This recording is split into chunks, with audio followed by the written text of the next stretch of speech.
Good evening, YouTube world. Welcome to the Arm Wrestling Buzz episode 66. I'm your host, Paul Italia, in the house.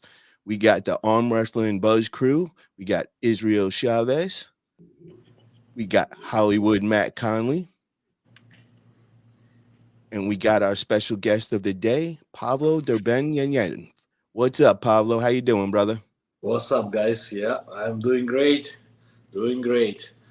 Day is So, almost over. It's been a heavy training day, deadlift. oh, wow. You probably like deadlifting cars or something. No, I'm very special in deadlift. I never deadlift, different positions, always double over. So my fingers are loaded all the way. Nice, nice, bro. So wanted to break into that. We had an amazing event this past weekend. It was East versus West 14 that went down in Orlando, Florida. Chance Shaw was in charge of that, and what an amazing event. So first, before we get into the matches, I just want to hear everybody's overview of the whole night and all. So let's start off with you, Pablo. Did you get to see the big event? Yes. I was on my way back from Poland, so exactly in my plane, and with all the internet issues and breaking on the Wi-Fi, but I still managed see all event. It was best flight I ever had in my life. Hell yeah. I was really busy watching them, and I was jumping on my seat and. It was I would say it was the best event I ever saw in my life altogether. I'm not talking about only pullers and stuff, but altogether I think it's the revolution in our sport. I definitely agree with that. So, Israel, did you get to check it out this past Saturday? Yeah, I did. I got to watch most of it, and man, I got to say the energy for this event was crazy. I'd say definitely the biggest event so far, and having all the legends there, Johnny Walker coming in and seeing John Brzenk's reaction to him is just the most. I mean, that's arm wrestling, to see John look at somebody and see him as like his inspiration is just crazy. Because personally, I haven't seen Johnny Walker show up in the scene ever since even I've been in the sport. So to see him show up and I think somebody on the East versus West podcast recorded a conversation they had for like an hour. I watched the whole thing. It was amazing. Yeah, I gotta say, man, that was a treat to see Johnny Walker. I've heard so much about him. He's a legend of our sport, and I've always been asking, where is he? Is he still around? And how come he's not around? And seeing him this past weekend, it was just like, oh my god! Like when they got him on the screen, I was like, this is such a treat for real. So, Matt, did you get to see it over in Australia? I know it was a little off time over there for you. I think it was like 4 a.m. or something, but did you get to catch up? Yeah, I watched most of the event yesterday. I knew the results going in. Unfortunately, you cannot avoid spoilers on the internet, but it was good in terms of the production side of things. I think that the show ran really well. I think that they picked a very suitable sized arena venue. That looked packed, it looked busy, and looked hype. The people that were in the crowd had enough light on them that you could see them, but it wasn't distracting. The sound and video angles, everything like that looked great. I think they did a great job with that.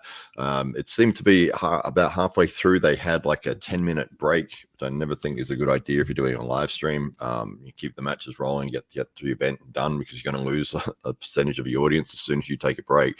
But when they came back, I don't know if it was just me or not, but the sound seemed to be like muted about it was about a quarter of what it was, and I had my speakers at full volume. I could barely hear what was going on.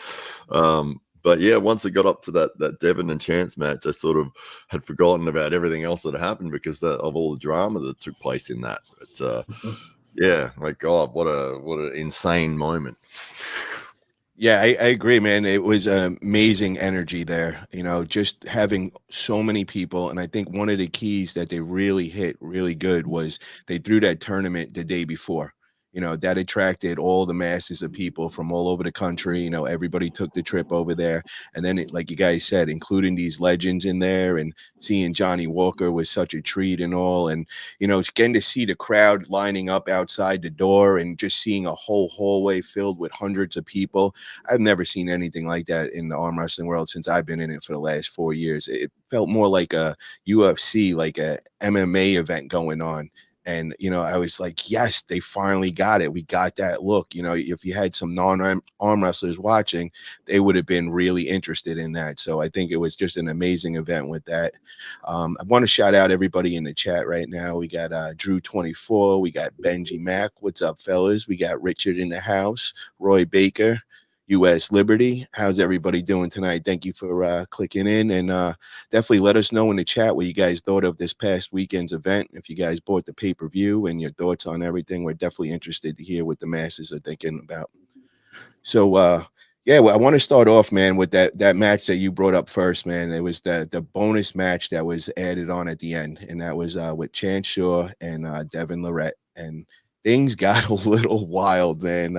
There was like a little wrestling match in the middle of it, that broke out, that I was like, holy shit, I can't believe this is going on. And I could say one thing. I know if Engen was there in person, that probably would not have happened. I think he's probably having a heart attack over in Turkey as he was watching that, cursing everybody right then. But yeah, definitely interesting how that all took place. And, Devon was definitely on the antics that day in the setup. And I got to say this, though, I was proud of Chance, man. He never got rattled. And I've never seen an opponent go against Devon that, Devon didn't get in his head. And I actually think the opposite happened. I think Chance actually got in his head that time. And, I was so proud of Chance because, I honestly thought this was like just it didn't make sense. I didn't think Chance would be in it at all. And after seeing that first round, I kind of ate my words, and I was just like, yo, he needs props for this, man. Like, a lot of respect, because, Chance obviously put in the work. He didn't let the mental game get to him. He was confident, and, he just played the game right back with him. And I think he might have showed other people the formula that might work against Devon. So, Pablo, what was your thoughts on that match, man? First, I want to hear, what were your thoughts before when they set that match? Did you think this was going to be a match at all? I knew it's going to be a match for sure, because with Devon, it's basically always a match, as you can see. I mean, the last round, maybe not a match, but first rounds, it's always a match, right? So I knew it's going to be a match. Theoretically, I knew that Devon is heavy favorite. But listen, Chance did lots of cool things with our legends in the sport, right? With Ron Beth. He's been winning pretty convincingly. So it was very interesting to watch. Plus, from the interior, we all know what the hype is about, and that sometimes it's a little bit staged, maybe. But listen, they creating this hype, and then they doing some, trash talk and stuff like that. And during that time, they boiling that, water, and it's getting pretty hot. And everybody's like, okay, let's see what's going on.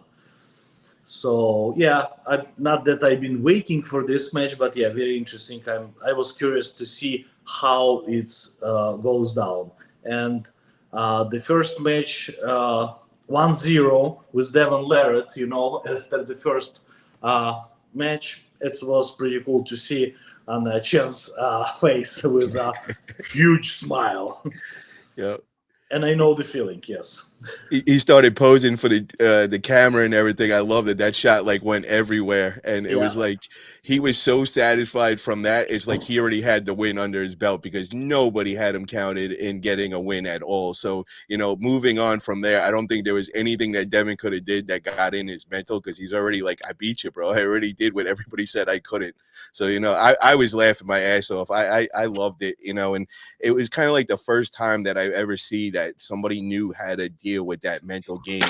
And Devon was putting it on him, and Chance wasn't rattled at all. He was just going right back at him, having the conversations in the match and all that. And I was like, hell yeah, man. Like, I definitely I give props to Chance for real for that one. Chance, from all the perspective that I can think of, He is a very cool addition to our sport. First of all, he's very young. He started young, and he achieved, because of his charisma and some support from his father, not some support, lots of support from his father, he achieved things and exposure which most of us cannot get, right? And he's still, what, 25, 6? Yeah, he's Israel. You should know that, right? He's right around your age. Yeah, I think he's 25, 26. Yep. Right? So super young. Can you imagine how many years in front of him? He's just starting. So it's it's a future for sure. If not himself as a top arm wrestler, which is very possible he is, then promoter of our sport, especially in the States. Huge support from myself. Huge support. Now, after seeing that match and seeing Devon's performance at that lower weight, how did you feel about that, man? Because I know you, bro, and I know you're probably sizing them up, and you're seeing to see what you could get at him. Did you take anything from that? Do you think you would have a shot at Devon in the 230-pound class? Yes. It's, Devon is not losing that much when he's losing to 230 class. He is naturally light. He's naturally skinny. So 5%, 7%. What are we talking about? He losing from 280 to 230. I don't know if it's 10%. Probably not. So one match, first match, yes. The whole thing. It's a little bit depends. It's possible, but I would say that he is still favorite in a super match with me. If I am dropping to the same weight, if I am staying at my comfortable weight, which is 260 now, we can dance. Yes. That's what I'm talking about, bro, because, Chance was at that like 250, 260 mark. And, I think he dropped off a lot more, man, because I'm just remembering when he went against Levon and he held Levon, that was not the same Devon at all, Absolutely. Yeah. So that, I don't know. And just the physical, man, just seeing him, he looks so much smaller. I don't know if he's off the pancakes or, what it was, or if he's not training. So we know that he lives on the table, so he's always training. So I got to think that he's off the pancakes. That would be my guess from that. But, I definitely saw a big drop off in my eyes. But, then again, I've never gripped up with him. And even if I did, I wouldn't be able to tell. You've gripped up with him before, so you would be a better judge of that than I would. But Matt, I want to get your thoughts, man, just overall on the whole match and everything. Yeah, absolutely. Yeah. Well, this is one of those things when you criticize Devon, you're going to get a lot of blowback because he's got a lot of big fans. He's 1 million subscribers on YouTube. The guy's the #1 face of arm wrestling in the world. I think his behavior was disgusting in that match. I do. I'm a big fan of Devon. He's the first guy that I arm wrestled, and he came through Adelaide and he got me into the sport. And half the people that come to my club first came because they saw Devon on YouTube, and he's done a lot of great, amazing things. But I was astounded the way that he was behaving in that match. The fact they had a microphone on him the whole time, you could hear everything he was saying. I don't know if he was aware of that he was abusing his opponent like nonstop, calling him a sack of shit, and just yelling and screaming at everybody. And it was taking Chance's hand and smashing it into the table over and over. And it was like, this isn't the way to behave, man. Like, what are you doing? Like, this is horrible. I'm just sort of glad that the fans of his would more likely have seen everything else that he's done and hopefully haven't seen a lot of this, because I think if that was their impression of this is who he is and this is what he does, then I don't think he would have many fans at all. But it was. I think it was. I literally couldn't believe it. I was writing in my Facebook group. I cannot believe that Devon's doing this. That he's speaking to his opponent like that. He's in their corner screaming in Chance's face. And then I think Artem and him, Artem went to sort of did a friendly kind of wrestle, and then Devon got serious with it, and then for a couple of seconds tried to choke him out. And it was like, what are you doing? This isn't. I don't know. I think you're right, Paul, with your description that Chance sort of got to him. I think especially that first pin, once the score was 1-0, he really revved it up from there. I think he wasn't happy at all about that, and it just, having the mic on and being able to hear what he was saying, it made a big difference in terms of the other times that we've seen him, where maybe you only hear what he's saying at the table and you don't hear away from the table. But yeah, I'm not a fan of that behavior at all. And my experience in arm wrestling has been fantastic people, good opponents that are respectful, that are humble, that, even if you've got some bad blood, it's squashed afterwards, or you've got a mutual level of respect. I think that, to me, the match just gone was the complete opposite of all the things that I like about arm wrestling. Do you think it was, something that he had to do? Because what kind of went through my head at the beginning was that he didn't think there was a chance in hell that Chance was going to have in getting a win at all. And after that first round, it might have scared him. You know what I mean? And I think that he had to pull out all the tactics and all the tricks. I think he kind of underestimated Chance a little. You know what I mean? And I think it was like, oh shit, I'm about to get embarrassed right now. I need to really start getting in this kid's head and kind of breaking him down mentally.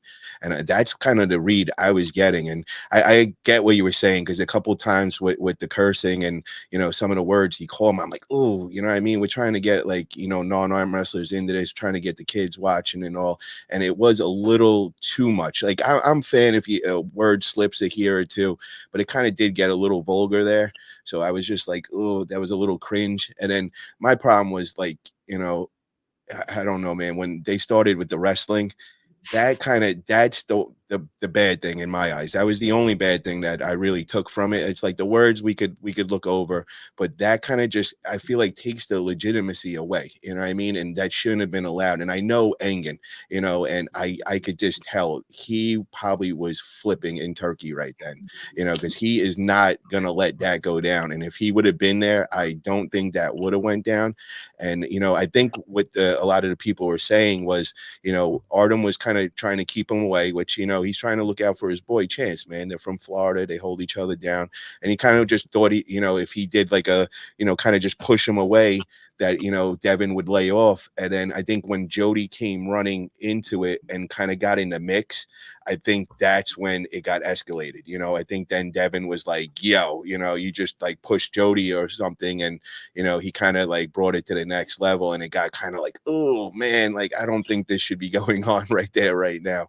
But, it was that one match. It was thrown on at the last second, the last week and all. I got to look at it as that, maybe Devon wasn't prepared for a super match right there, kind of underestimated her chance. Sure, it's like, oh man, because just from the interviews before, he kind of was just like, oh come on, man, like, Chance, you really think you have a chance with this? Like, this is what my career's come down to. I got to pull Chance Shaw right now. And I know just from like hanging out with Travis and all, that's how Travis would look at it with Chance, because I've always brought it up. I'm like, yo, what about you and Chance? And he would look at me like, bro, did you even just say that right now? Like, don't even insult me. And, so I think they kind of sleep on Chance and all that in that way. So, I think that round one was like a real eye awakening for him. And like, oh no, because just think, bro, if he would have lost that match, oh man, like that would have been, that would have went everywhere. So I think that's my thoughts on that. Israel, what was your whole take of that match, man? What was was it too much for you, or did you enjoy it? Was it, it wasn't too crazy or anything? I think it definitely has to do with a little bit of both of what you and Matt have touched on. I think it might be a little bit that he underestimated Chance, and along with that, I think he has a pretty good relationship with Chance. I think they are pretty good buddies. So yeah, I think it got intense in the moment, and I think there were some word choices that we could have gone without, but I think they have a good enough relationship that they felt they could go that intense with each other, and to the public eye it might have been a little bit too much and intense, but I think they knew what they were doing. And I think there's a reason we've never seen Devon go that intense with somebody who he's not as comfortable with. So I get you, man. And do you think that Devon was in his peak form, or was it Oh, like he you know, came in kind of on trained up and not like the normal Devon we've seen? yeah, I think that plays a part too. I think maybe the match was offered at a time where he knew he wasn't very ready, and that kind of got to him, especially after that pin, like you said. So yeah, I don't think 230-pound Devon is his strongest. I mean, I'm sure he feels that way as well. And we gotta say, man, props to Chance, bro. Were you like surprised, dude, at how he looked and like how he handled everything? Like that was like a true pro up there, man. Not getting rattled, and I was just really impressed with his power, man. And when he just kept surging sideways and wasn't like getting rattled and everything, and then like even when they were in the middle, like they were having conversations with each other. I don't know too many other guys that could be stuck in the middle with Devon and start talking back to him and all. Usually everybody's like redlining and panicking. Chance got a big ass smile on his face, like he's posing for the camera and all. So that was amazing to me, man. Like That was definitely impressive, bro, for sure. And Chance coming in like lighter, you said he looked a little lighter. You said he was what, 250, 260 to be Yeah. able to retain that much power. I mean, it's impressive, because Devon always looks impressive, and Chance was looking, a little bit smaller than his usual self, but the power was still there. Bro, gummy bear powers for real, bro. Don't ever underestimate the gummy bears, man. Yeah. For real. So yeah, I want to start off with the first match, man. This one needs some recognition, because I think it was last week on the Arm Wrestling Buzz, and we were going around giving everybody's predictions, and I said I didn't really know much about this guy Ryan Bellinger. I was just like, yo, Coach Ray, man, like that dude is like a ninja. I was like, he's probably gonna let the guy win the first round, and then he's gonna come with his little smirk, and next thing he's gonna be ninja-ing this guy and walk away with the win. And then a couple people would tell me like, yo, don't sleep on Ryan, man. He rolls with that Carolina team, and that Carolina team's definitely one of the top teams in North America. They got some serious killers on there. We've seen Hunter Knopson.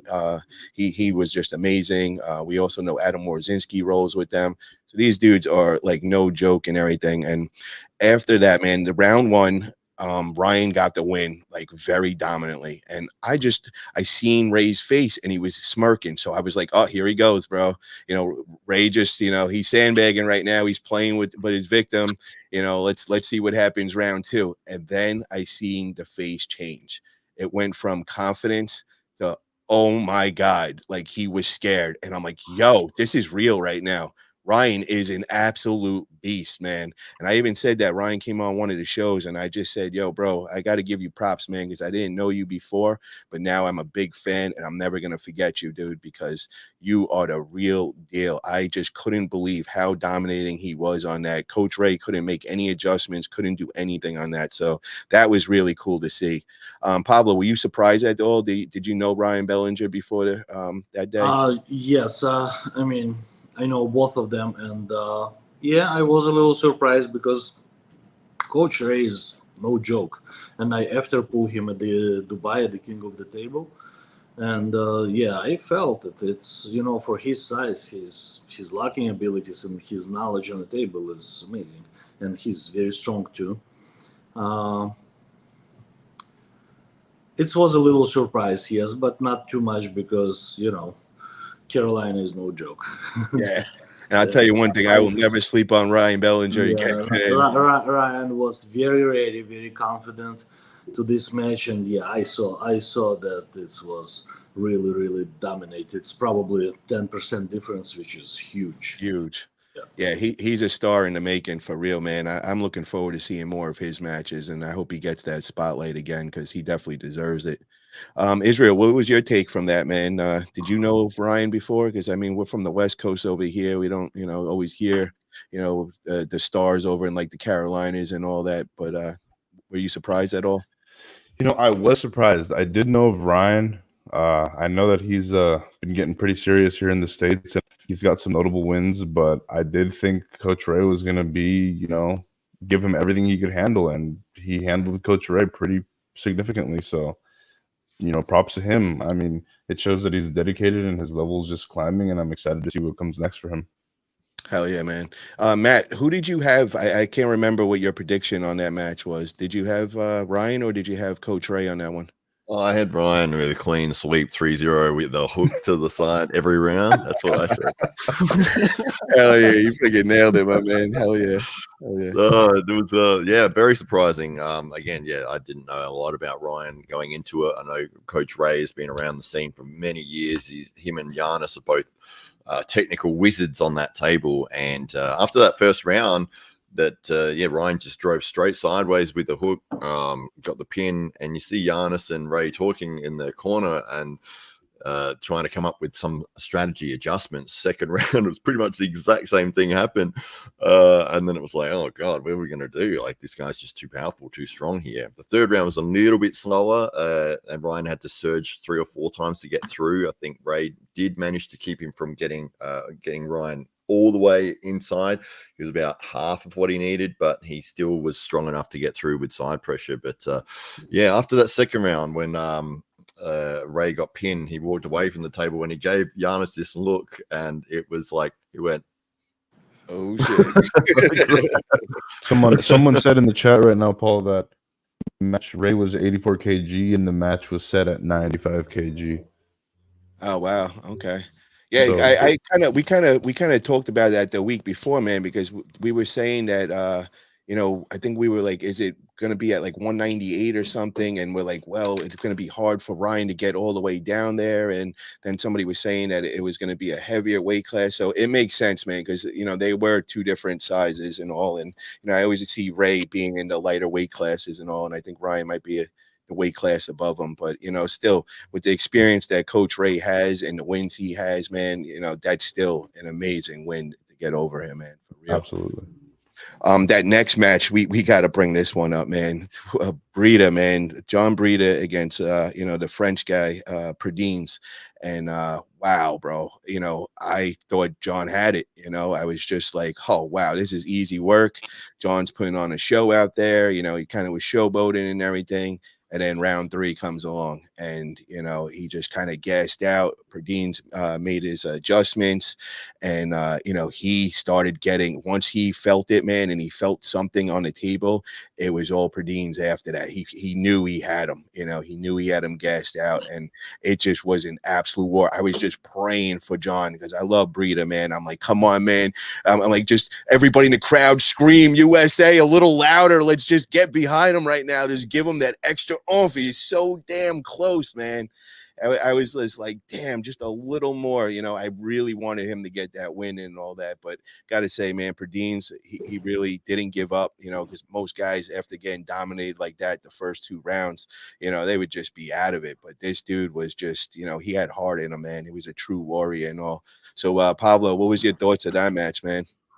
Yeah, I knew that it's not gonna be easy match, but yeah, I thought that Breda got it, and I was cheering for him. He's a friend of mine, and when unfortunately the third match stopped, I kind of knew the end results of it, so I was like, shit. Yeah, but listen, it is what it is, and this time Jonathan showed us that he's really, really on that level. And he can pull international, and he can pull for USA in an international arena for sure. It really, what Engin says, that this is revenge, right? And it is, because now it's on our grounds and our athletes was home, and it's completely different performance, because it's not easy to travel, guys. It's really not. If you're not performing and you're just eating and drinking overseas, that's okay. Who cares? But if you have to perform and you travel to Istanbul or Dubai, and especially in Istanbul, summer is hot, and it's uncomfortable, it's different, and you all prepped and heavy, and you have to drop weight, and all these jet lags, you're losing freaking a lot, 5, 7, 10%. It's different. And now for those guys, it's a little bit different. But don't forget that travel east is harder than travel west. Yeah, I agree 100%, bro, because I went there just to hang out and, party and drink there. And I went first class, bro, and like the top flight. And it was lovely. But even when I got there, the whole like hour change and just everything, it just kind of threw me off. And I kept saying to myself, I'm like, damn, I'm not even competing right now. And I felt it on my body, like for real. And then I also, I pulled that week and, I had a little inflammation in me. Anytime you have inflammation and you go in a plane, I mean, even if it's like 3 hours away, mind you, this is 14 hours away, it all comes out so much, like 4 times as more, you feel That's everything. right. So, I mean, I completely, bro, that statement is so true. And it's finally some payback. But what I wanted to bring up to you, Pablo, was were you ever in that situation where Brita was, where you had the first two rounds and then you're just like, oh no, and you're starting to feel gassed out? Like, how do you deal with that, man? Like, it's got to be like the most scary feeling there is. Like, have you ever been in that situation? Yeah, it's uncomfortable feeling when you it's not guessed out. I've been pumped very much, so Um, it's like fuck. Now I have only one move. That's it. yeah. Let's play this. Let's play this game. You have to do what you can. But yeah, it's very unpleasant feeling for sure. Was there anything that you've seen that maybe Brita could have tried, different, that, like could have changed the outcome a little and just to get that little, maybe a different lane or something was there in that like third round? When we are getting a little bit overconfident, we start playing the game, very dangerous game, and holding our opponent for half an extra second, which we think will not make a difference. And it's fucking making huge difference, guys. So if you're winning, win. Finish it up as fast as you can. And afterwards, you have after pull. You can hold anybody for as long as you freaking can or want or whatever the hell you want. This is very serious to show off on the stage. Did you see a match with Devon and Quickvinia? Yeah, same thing. He played That's with the different food, level, man. right? But yeah, that's what happens. So I would say that first of all, it's not very nice to do that to your opponent, and second of all, it's not very nice to you to do that to your opponent, Yeah. as we can see. And then, like, I was even thinking, something so crazy, it just like the entrance, coming in and yelling and jumping around a little. I mean, just that little extra energy, and Yes, maybe not doing that, maybe that could have changed it too. So yes. that's just stuff that for you guys, if you get on the big stage, you also got to remember, man. A lot of times you're not on a big stage like that. You're not in a room with 1,000 people in it with the lights No beaming down. oxygen. That's right. Exactly. So, you might be able to do that on a regular basis, but now you're on that big stage. Plus, your adrenaline is going. You know what I mean? You got everybody screaming, everybody behind you, especially in the USA. You got all your fans are there screaming for you. So, of course, you want to jump around, you want to scream, you want to kind of give them the show and all that. But you got to keep in mind, man, you're on that big stage. You could get that adrenaline dump, and it Right seems. after you got the job done. Yeah, exactly. That's it, man. So moving on, I think that would be smart for some of the guys. Another match I want to bring up to you guys is we had the ladies match, and Elizabeth, she put on a show, man. She showed why she's number one in North America.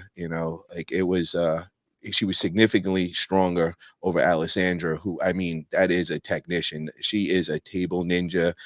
She's been, arm wrestling since very young and all. And I have to say, I said it was 50-50 either way, but, I kind of was like, I was like, I don't know if Liz is ready yet.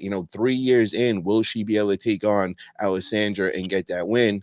I know Liz was definitely going in there with the strength advantage. That was very clear. You could just look at them two, and you knew that Liz had the size difference. I know she cut down, but I think she was posting up. She gained like 10-15 pounds back before the match and all.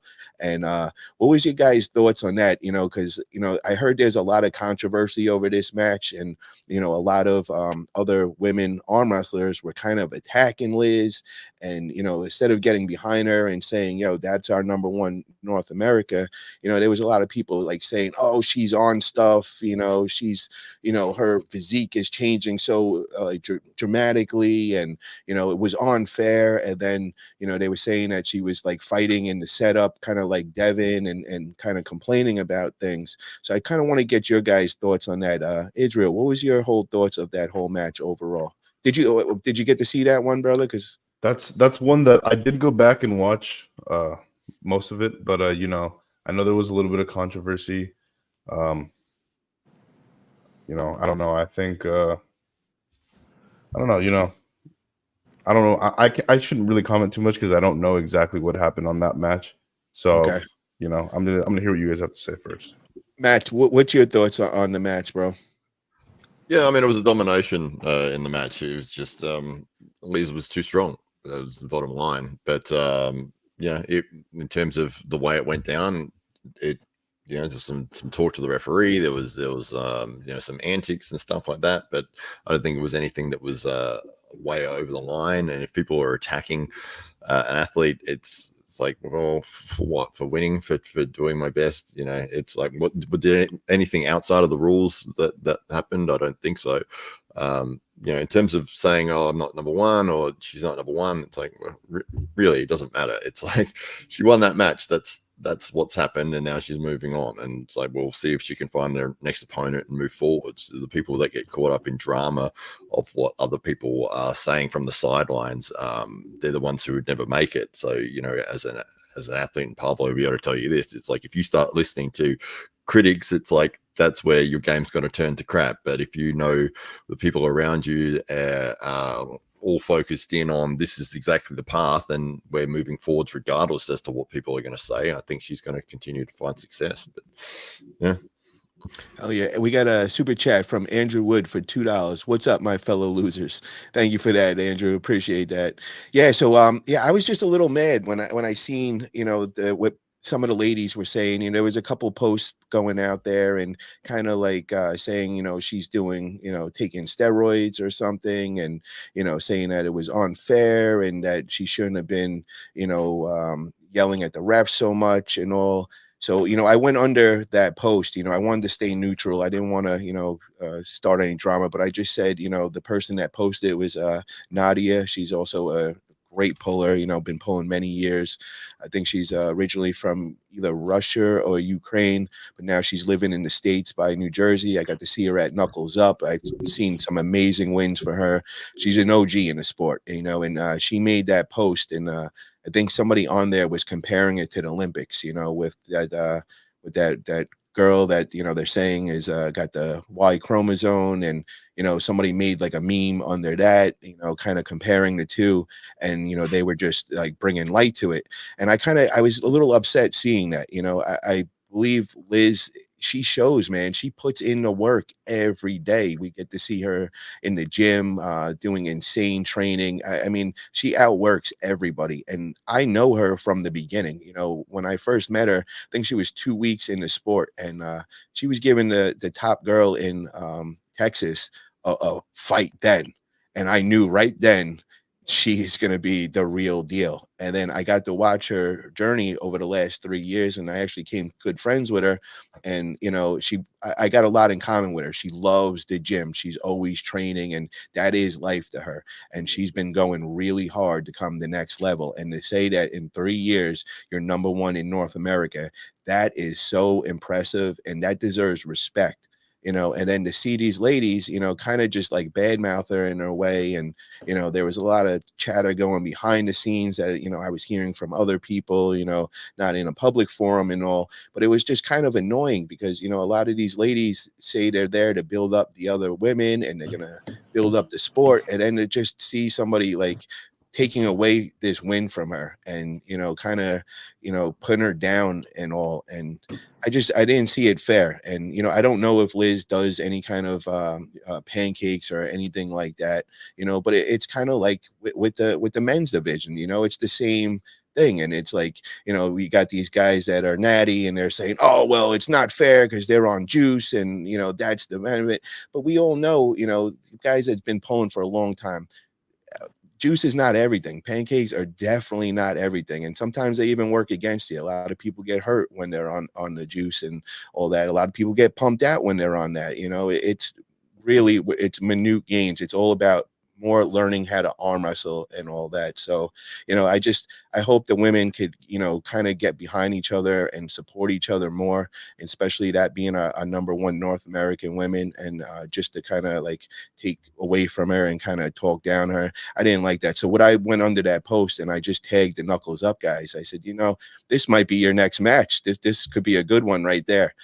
So maybe something could come from that, because with the women, I feel like they're usually everybody's nice in a public forum, and you don't really get like that beef, and like that's what's going to sell, and now we just seen that post go out. We see there's a lot of hard feelings on both sides. I think that might be a possible match with Nadia versus with Liz. I think that would put a lot of interest in. I know them two aren't like feeling each other right now, but hey, ladies, that's what arm wrestling's about. If you got a real beef in life, settle it on the table. We don't got to go back and forth and talk shit. Let's get it on the table. And I'm telling you, everybody would be tuned in, because just watching that post, there was like 100 comments under that within the first day. So, everybody had their own opinions of everything. So, I would encourage that to happen. And Pablo, what's your thoughts on that match, man? Did you think that Liz's win was very impressive? What was your thoughts? Liz's win was very impressive, and I know both girls, and I love them both. Yes. Listen, it's different approaches in the sport for them, and comment about unjuice, not unjuice. Engin very simply answered this question. There is tested events. There is untested events where it's untested event. So it's a choice, and Alisandra accepted the match, and she knows exactly what she's accepting is.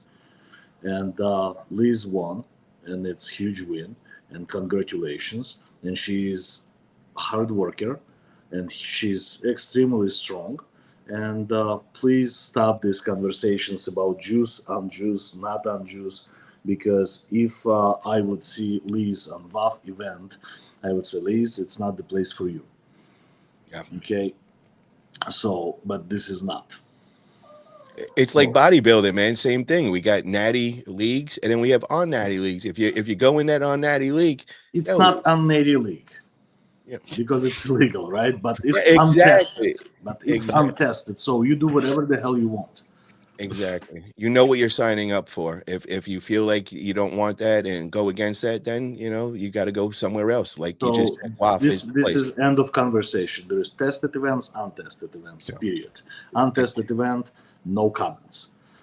Tested event, sure, you can try to run your mouth, and VADA will prove you wrong or right.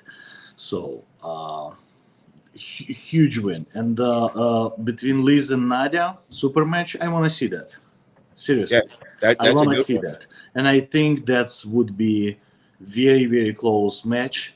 And I believe that Nadia may win this one. And she probably still a little bit, not heavy, but a little bit better than Liz because of the experience and time in the sport. But I want to see that for sure, definitely.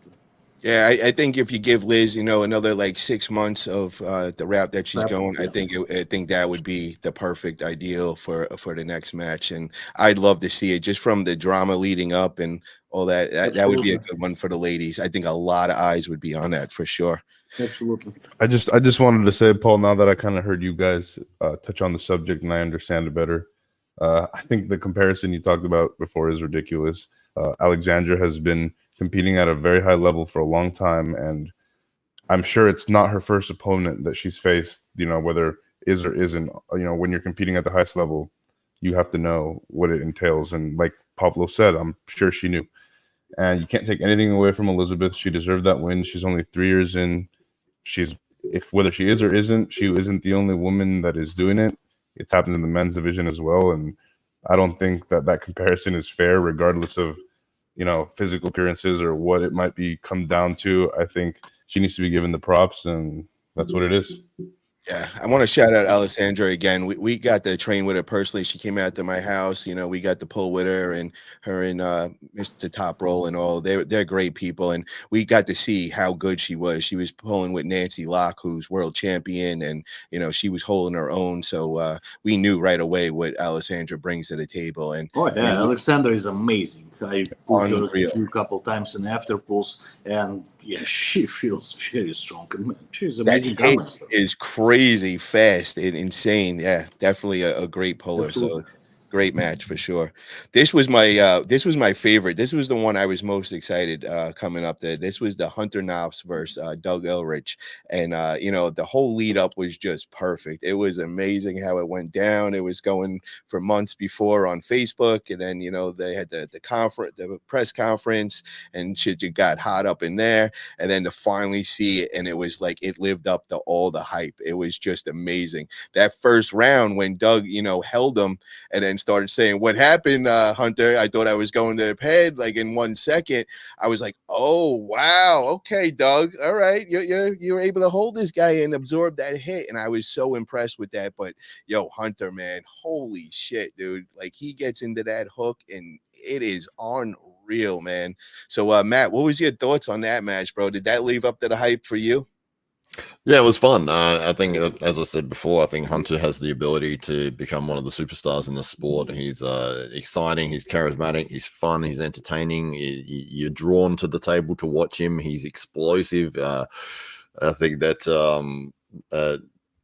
Doug did a great job in terms of that first round, but he just got sort of blown out of the water after that point. But it was fun. It's exciting. Anytime this guy's on a card, I'm going to watch. I love the way, even just the way he walks around, like just like a gorilla kind of thing, and goes in the corner, and it's like, it's everything about this guy is interesting and fun and exciting, and I can't wait to see what comes for this guy. I think that more of Hunter. I'd love to hear more from him as well. I'd love to see him on more shows and do some more promotion for himself. Because I think this guy's got a massive future and potential. Yeah, he's got the superstar potential, man. I've said that from 2 years ago when I seen him. I think it might even be 3 years ago now at the Olympia. And he was a young buck, a lot smaller then. I think he was like 20 pounds lighter, and he just smashed everybody at the Olympia except Alan Fisher. And that was like the big last match, and they had a war. And I just was like, I never forgot him. I was like, holy shit, this dude is going to be the real deal. Then I think like a year and a half later, I run into him in Texas, and he was about to have a big super match, and he walks in, and I just look, I'm like, bro, you were 154 when I saw you. Look like you're like 200, 220, right? That dude is massive. I mean, he's only 176 or something around there, but he looks a lot bigger in person, and just absolutely jacked, and just like you said, man, he's got that, like the Conor McGregor walk around and all. He's got that strut going on, and he's got the accent and all, and he's got the look. So yeah, he's definitely going to be the next big thing, man. And we're going to get him on. If anybody is in touch with him, man, please let him know if he wants to come on next week. We got to get Hunter on here because he looks like he'd be fun to have on as well. I know we had him on a couple times with the round robin and all, and he's got that character in him, man. So definitely great match. Was really, really big fan of him for sure. Now, this one was kind of disappointing to me, man. I kind of felt it beforehand, and I kind of was alluding to it last week on the Buzz, and everybody was saying that I think Travis is going to get the win against Corey because it's left hand and all, and I kind of like said it, guys. I'm like, I don't know, man. I want it to happen because I want the Beast back and all. I just was still in disbelief. I couldn't leave from my head in the last event that we threw together. It was about I guess 8 months ago, and I seen Travis left hand, and he had a red line to beat Paul Talbot, and that's not taking anything away from Paul Talbot. It's just Paul Talbot's a lot smaller of a dude. I know he's one of the best pound for pound left arms and all, but judging from that, I just kept saying in my head, in 8 months, can you go from redlining against Paul Talbot to beating the gorilla Corey West, and it just wasn't settling in my head enough. I don't know, man. So, I was just a little disappointed with that, but props to Corey West. He showed that dude is an absolute gorilla, man. He just he controlled everything with that. Travis threw everything he could at him, tried everything, got into the strap and all, and it just wasn't working out. So Pablo, what was your thoughts, man? Did you think before this that Travis was going to get this win, or were you more favoring Corey on that? Well, I did not know because there is explanation to it. I said from the start, if Corey will control the position and will keep his fingers closed, then Corey is for sure much stronger than Travis, than basically untrained Travis. And but if Corey would make that mistake, but they was prepping with Michael for sure for Travis. If he would make that mistake and let it go just this, it's over. Because Travis, if you will let him gain his position, you will not pull it out. Yeah. So it was, I didn't know who and how, but when I've been watching, I'm like, okay, that's one of the scenarios I thought it can go. But it's a still, power and strength sport. So Corey proved that the power and strength make a difference. And, it would be a little bit unfair, to be honest, if Travis would pull this out, because Corey is number 2 in North America as of right now. But let me ask you this, Pablo. Let's rewind, let's say 8 years ago. We had the Travis the Beast Bagent from 8 years ago going against Corey West of today. Who would you think would get that win? Travis would slice through him. Okay. Yeah. So do we still think that Travis has it in him, man? If he really keeps up with doing what he's doing right now, it doesn't That's the key word. If. And it's really hard when your son is the Chicago Bears second string quarterback, so he's got a lot of other things that he's focusing on, and it's hard. He's very busy. Exactly. And I understand that. And I mean, he's reached the pinnacle of the sport already. What more could he gain? You know what I mean? So that's the other thing. I will tell you what more he could gain. That feeling that I still can. Yeah, you're right with that. You're right. And we know that that's obviously what drew him back in that. And then also hearing the big paychecks going out there, I'm sure he had on his head, he wanted that Devon match, and, he wanted to get paid on that, Travis, that's his main, fire under his ass, so to say. So, yes, I mean, it's a fair match. And Travis did very good, by the way. I don't know if you saw everything, but it was not that, it's like, I'm standing here, I'm doing nothing, and you can do nothing to me. No, Corey was very serious about it, and he put the work to make it, proper and done. Because a small mistake can make a big difference. And just if he had problems pinning Travis, I think the endurance could have been a problem with Corey. And I think kind of what we were talking about earlier with Breida, if he could have just conserved just a little more oomph, I think Corey was more thinking that way, because I think he's experienced that in the past where he pumped out. So he's big, heavy. He needs lots of oxygen. And all those muscles, they you have to feed them with everything, with food and oxygen.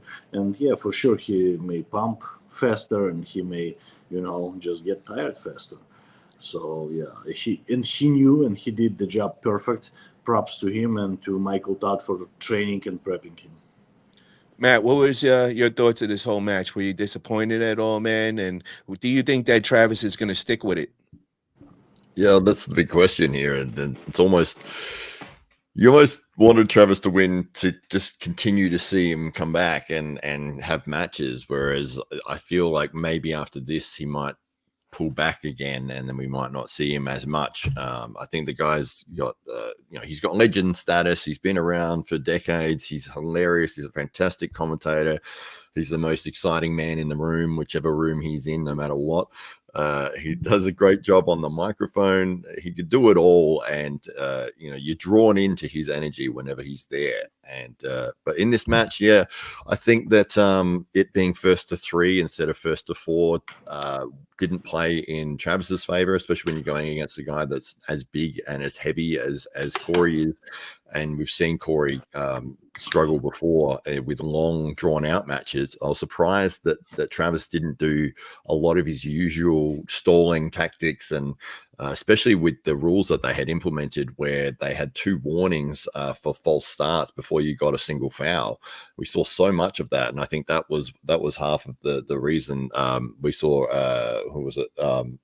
Jonathan Breeder and Americ's match turned the other way. There was so many restarts, and I think Jonathan actually pinned him here in the 4th round to get the win. But anyway, going back to Travis, he starting in the strap as well. Like if you've got a big, heavy opponent that is known to get tired, and it's a hot day, it's a hot room, and you only got first to 3, like, do some false starts, draw the match out, start outside of straps, get slips, go, do 2 false starts, get a foul, and then slip. Then you've got another 2 false starts in your, another false start in your. Matt, sorry to sticking my nose in, but did you ever try to slip from Corey West?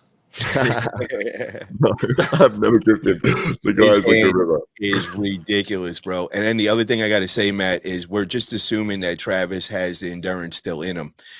I'm a little questionable about that. I just remember. No, but yeah, Matt is right, and probably there is a ways to get a little bit more about it, but it's if it's a that big of the gap in a power.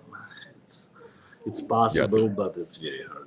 I think that's the only way that Travis would have. I'm still questioning Travis's endurance, guys. I don't know, man. I remember him against Brandon.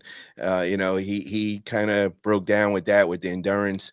I don't know how much he's training, where he's training in that high intensity. I think the majority of his training these days is using that side pressure machine. And it's like, really, how much are you really, pushing on the endurance? So I think Travis was a little nervous with his endurance. And I think that's why he was asking to go to the straps. That's my personal opinion on that.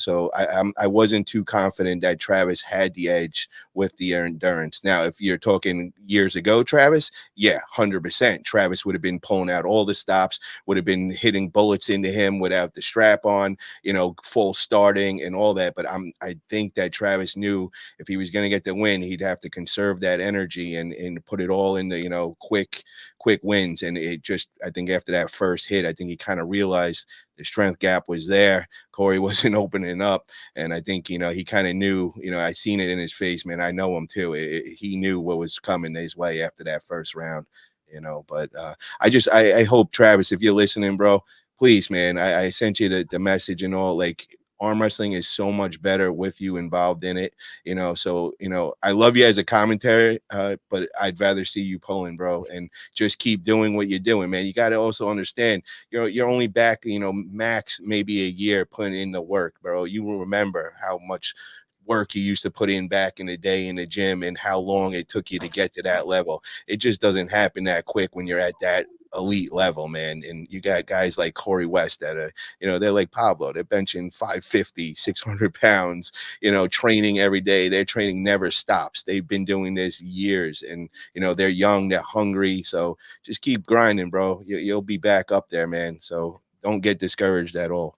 But I want to keep it moving, guys. The other match I want to bring up is we got to bring this one up. Michael Todd versus Camille, man. I was shocked on this one, man. This was, I know me and Mike have had our differences and all, but, as far as an arm wrestler, I was impressed with him, man. He came back that day. I didn't mean he came back. He's back as top level arm wrestler, beating a guy like Camille, who's just been going around smashing everybody. I didn't think he was going to have a shot in this world. And to see the performance Michael Todd did, that was really, really impressive. Pablo, what's your thoughts on that, man? First of all, I knew it's happening. Wow. Okay. Because I pulled Michael back in January? Yeah. Okay. And back then, it was ridiculous. Now I cannot even imagine with all his lifts he's doing, lifts and training amount, and uh, how perfect he is about his everything, dieting, and training process, and his overall lifestyle was dedicated to this comeback, and he did it, and I knew it's coming because his experience of pulling flop pressers. And also, I talked to him and I said, Michael, I believe, maybe not in the first round, but I believe that your flop press is faster than his flop press. And you were right with that, bro. He proved that. You must You, have been the you one that put it in his head then. He must have wanted, like, yo, this is for Pablo, round 3, maybe, baby. maybe, but you should see my huge ass smile when Yeah. I saw that. I'm like, Was I that know when you were something. jumping in the plane seat on the plane, man, coming Right? back? Yeah, Yep. yeah. Hell yeah. We got to thank Jerry Cadorette for that, man. Jerry Cadorette had Michael Todd trained up for that. I mean, they've had so many wars and all that. So, I mean, there was nothing Camille could throw at him that he hasn't lived through, And, I mean, I just remember that match between him and Jerry at WAL, like was it like a 6-7 minute round and all, and them two. So, I mean, he proved that he's back to that level, bro. So Right. that was great to see for Listen, us. if we will go a little bit closer and technical, then I want to say this. First of all, Michael's angles and biceps and elbow is very healthy and very good. Second of all, with that strap position, and Camille is fully flop pressing the size and the long length of the fingers against the Michael's fully engaged pronator. So Camille is basically, and I don't know how to show it, basically is on the top of the table, right? Pulling on that strap, and Michael is still above the pin pad. Yeah. What are you gonna do? Yeah, you're stuck. You're in no man's land. You better hope that strap breaks like the WAL strap. That's what you're hoping for at that point. Right? What are you gonna do? You're Yep. stuck. But hold on, Wow. guys. I want to make mention is. Did you guys just see Pablo's wrist when he just did that? That was freaking Pablo. Please show us that again, bro. That was insane, man. You were looking like a mutant these days. Whoa. Wow. Yeah. It was like all bone. Yeah. It's no joke. I remember when we were pulling with him in Vegas, and holy shit, that was just crazy. But it looks like even crazier right now. For Oh, real, yeah, man. I'm bigger and heavier, yes. You could definitely tell, man. So, yeah, what was your guys' thoughts on this, man? Israel, what was your thoughts? Were you surprised at this at all, or did you have Michael Todd getting this beforehand? I gotta admit, I was really surprised. The way that Camille has been looking, and Michael just working on himself, I was thinking that Camille was going to come in as confident as Camille was speaking in the pre-interviews and everything. I was feeling that confidence, and you could tell in the match that when the go happened and Michael Todd got the stop, Camille he went white, like he couldn't believe it.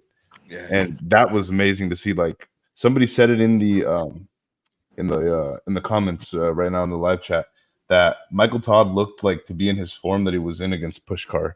And I got to say, there was an aura about him that he just seemed more ready than he's been in any time the past 5 years. I would say he was best form in his life. Yeah. If you will add up, I'm sorry that I interrupted. No, it's okay. Go ahead, Pablo. Go ahead. If you would add up his experience and his perfectionism about his comeback, plus his healthy elbow and stuff, I think he's in the best shape. Yeah, he seems to be in mentally too. I think he found God. He was making mention that a few times, and I think he's going at things a little differently with the mental and all that. And I seen a lot stronger mental Michael Todd right there. So I think that was a big thing. Because a lot of times I feel like he used to kind of get in his own head and all that. I seen the confidence and all. It's back. So.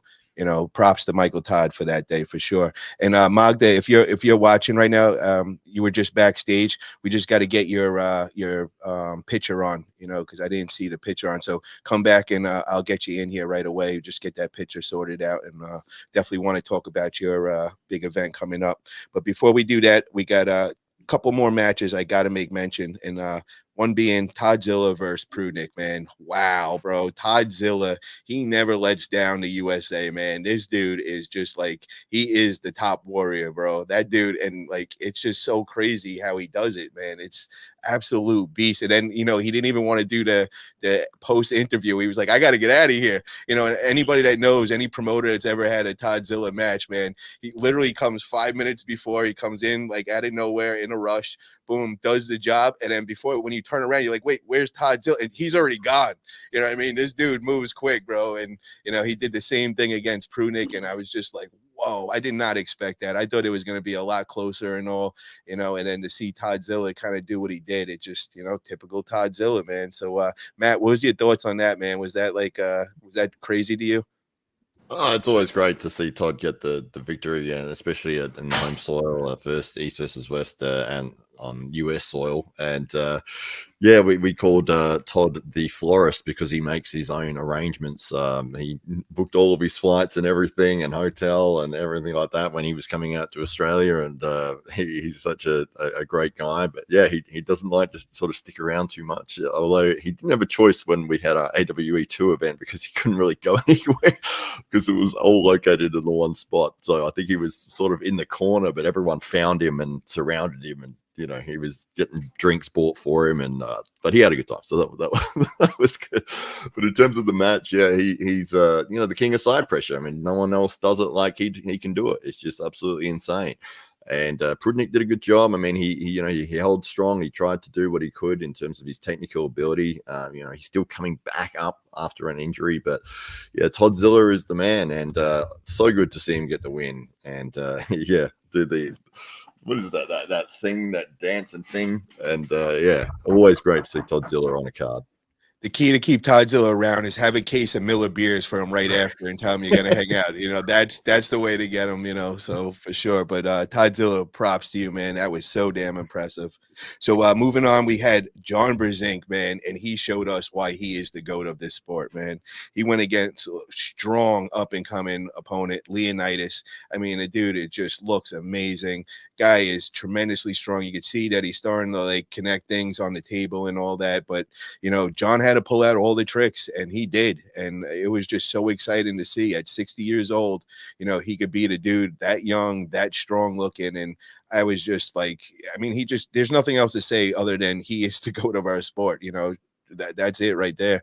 Pablo, what was your thoughts on that, man? I know that's not surprising to you, but what did you think of his performance? I kind of knew, and I hoped for this result and for this outcome, because John is John, and Leonidas will make his wins later on. He have plenty of time, right? And I like Leonidas. I don't know him personally, but I like his behavior and everything else in the athletic standpoint, and his power, and I respect power very much.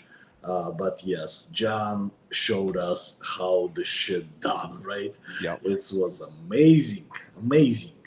And he was playing some chess there. I don't know if you guys saw that. He was really, really playing the chess, because going in to hook it and coming out, every single small movement and adjustment was very counted, because he was, it was redlining for him because of the power, the amount of power and side pressure, and the wrist pressure, pronate, everything. And I think it's not only John. I think Bob Brown in his corner makes that difference too. We both know that, bro. It's a big difference when you got Bob there, and it's like the master Jedi just helps. Yelling at you, and it makes it just. I feel like you gain at least 5% with him in the corner, man. Yes. So huge congrats, and I hope I'm gonna see John again, and again, and I wish that he will keep winning. Hell yeah. It's just so satisfying to watch as as being a real technician in arm wrestling. It's just a thing of beauty to watch the style, and how he could pull universally in any style and just so flowing into it. It's like he feels you out and he finds that little weakness, and then he's going to expose it, and then when you just tell yourself he's 60 years old, it just gets that more mind boggling. And like I was saying last week, there was this I'm in this fan group of like all sports on Facebook, and they put a list of all the GOATs in every sport, and they had them listed from 1 to 10. I think they had Michael Jordan at number 1. And I went under there and I said, you guys are missing one guy. His name is John Brzenk, and he would be number 1 out of all the sports. And, I said he dominated for 40 years. I was like, there's nobody in there that's even close to that.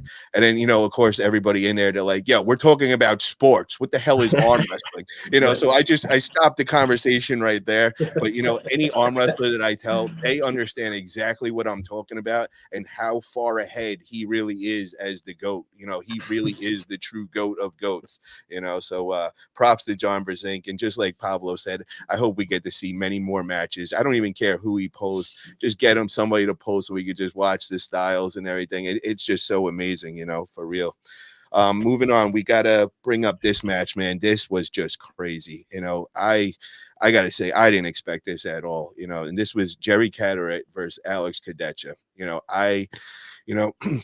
After seeing that last one with Hermes, and I know everything Jerry went through, and kind of everybody like dismissed everything we were saying and kind of just wrote off Jerry. All the newbies were saying he didn't belong there, talking all this shit, and it was driving me nuts because I know Jerry, I know how strong he is, I know his background, I've heard all the stories, I watched all the clips and all that, and it was just so frustrating for the last year, kind of like, yo, your boy sucks, man, and I'm just like biting my tongue because anytime I'd say something, there'd be like 20 dudes like, what are you talking about? He got murdered, Hermes. And I'm just like, yo, guys, like there was a lot of shit that happened during that trip, and just him going to that match was like, for me, that was like a true man. He knew what he was going into to take that loss practically, but he did it. And then it was so satisfying to see, wow, how dominant against such a freaking mutant, and it's not taking anything away from Alex Cadorette. I love Alex. I hung out with Alex in Turkey. I always stay in touch with him. He's one of my favorite arm wrestlers. I really like him. He's just a great character all around and all. It's so humble, so nice. But I also do remember the night when we were in Turkey, all of us, and it was me, Jerry, Hermes, and Alex, and I think there was like a couple more people at the table, and Hermes and Alex were just on Jerry. They were just talking all this shit. So I'm backing up Jerry with everything. So we're fighting over everything. And the way they were talking to Jerry was like, bro, you're the old school. You don't got a shot. Like, we're so superior. That was just the vibe I was getting. And of course, me and Jerry are just like not hearing that. We're just battling back. But, I started getting a little nervous myself, going into this match. I really didn't know what shape Jerry was in. When I seen him on the video, to me, he looked a lot lighter. And then he explained after how the doctor made him lose like 15, 20 pounds. And that's, to me, I always judge Jerry by what he looks like, because he always send me the pictures. And, I'd always like, bro, you look bigger than normal. And like, it always was like, yeah, I'm feeling confident. But to see a smaller Jerry, and I'm like, bro, is this the time to lose weight going against this mutant Alex Cadorette, man? But then to see the old Jerry coming out, man, and I think it was a big factor is the travel factor, him staying in the USA, because I know Jerry did not travel well. When we were on that plane, seeing him crunch into this little coach seat and all, I mean, he had the front row where he had all the leg space, but it was not comfortable. It was very hard on him, and then when we got to the hotel, and he just literally passed out on the lobby couch. I mean, we had to get him up and all that, and it was rough on his body and everything, and the timing and all that. And then to see him in the States, it was a whole nother Jerry. And that's the old Jerry that we used to see the videos of, just like driving through people and them just with this face like, what the fuck did I just strap up to? Like, that was just nuts. So what was your thoughts on that, Israel, man? Was that what you were expecting beforehand? I gotta be honest, man. I was not, considering Alex Cadorette was one of the guys who is, I think everybody considers him one of the guys to be en route to potentially take the crown from Levon. And, Jerry coming from a spotty record, I think this showing in the USA, he really did a good job. I mean, who better to beat than Alex Cadorette? That just opens the door. I mean, that puts him almost right there with Levon. You know what I mean? So, yeah, I think it was a great showing by Jerry. I was also a little worried because he did look a little bit smaller than normal, but obviously it didn't matter. I mean, his power was 100% there, and I'm hoping that this means Jerry's back.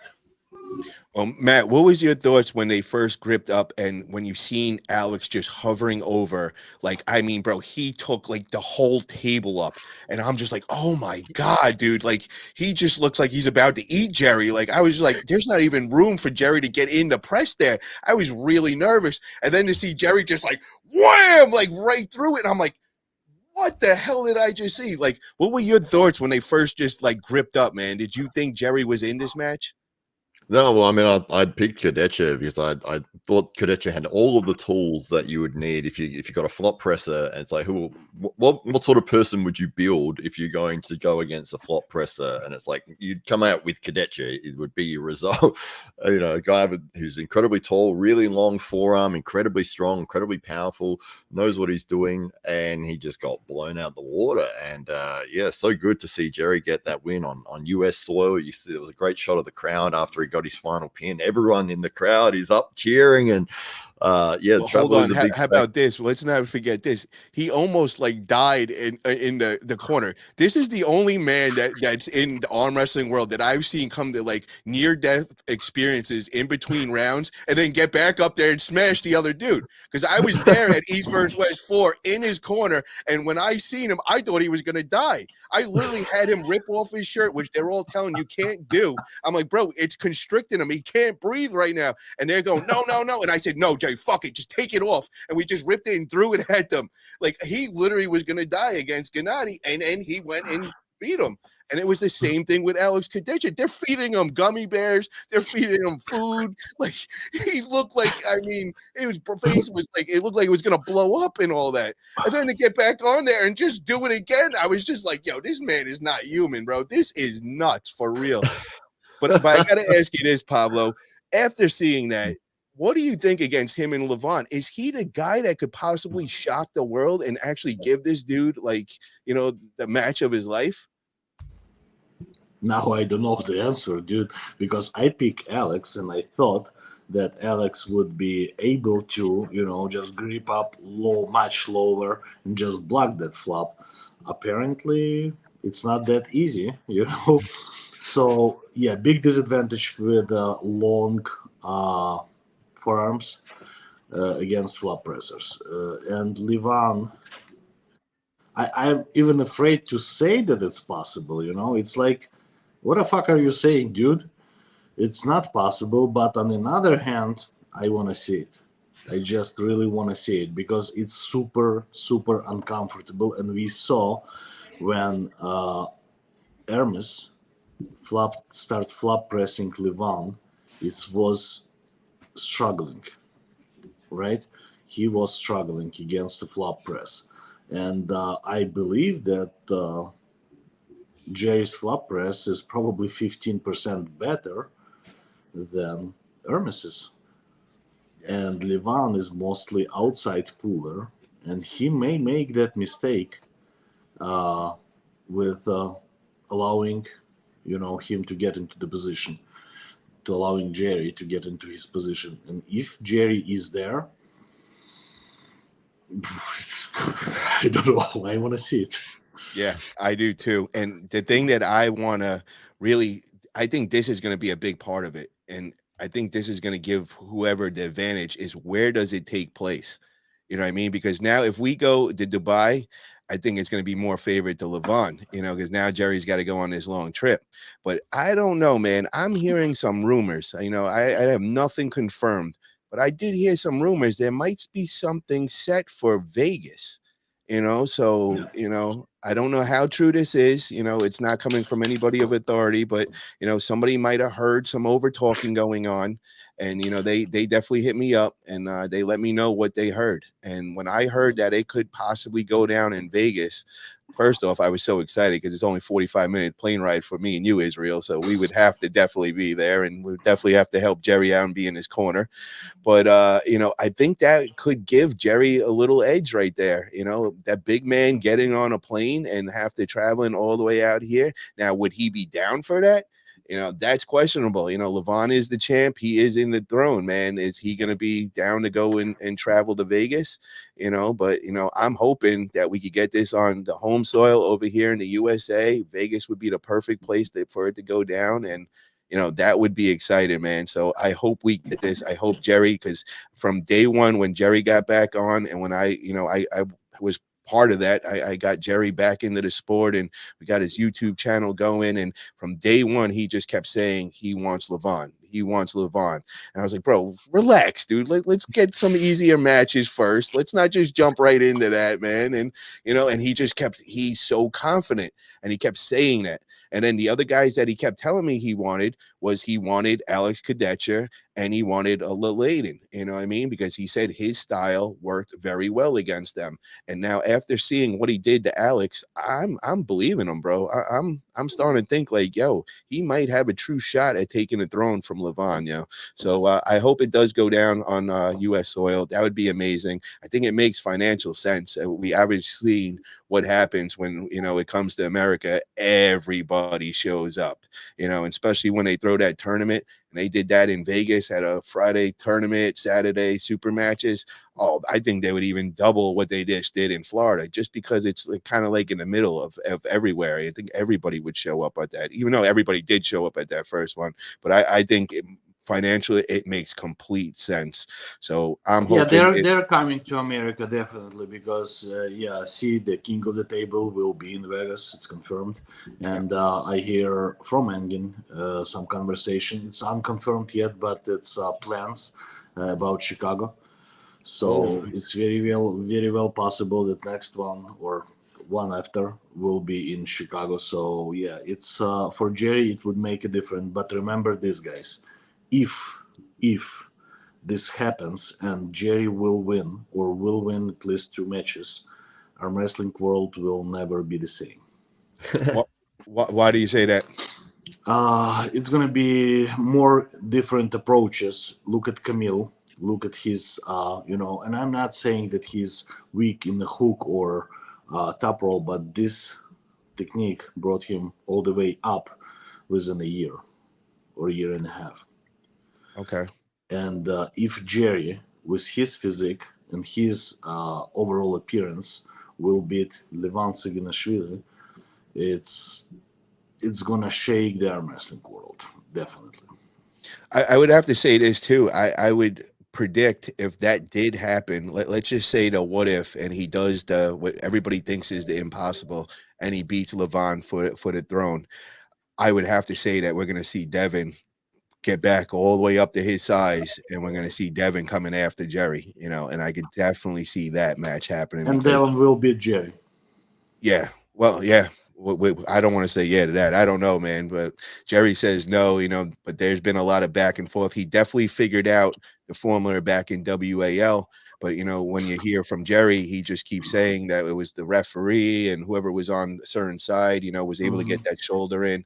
So, if the referees, keep everybody squared off and all, it could be an interesting match, and there's definitely been a lot of lead up. We've had a lot of, call outs. I think even Devon said he'd put up 100,000 against Jerry and all that. And, Jerry was saying he would put up a car and all this. So, it would definitely be exciting to see. And, I would definitely see Devon coming back up to the super heavyweights for sure.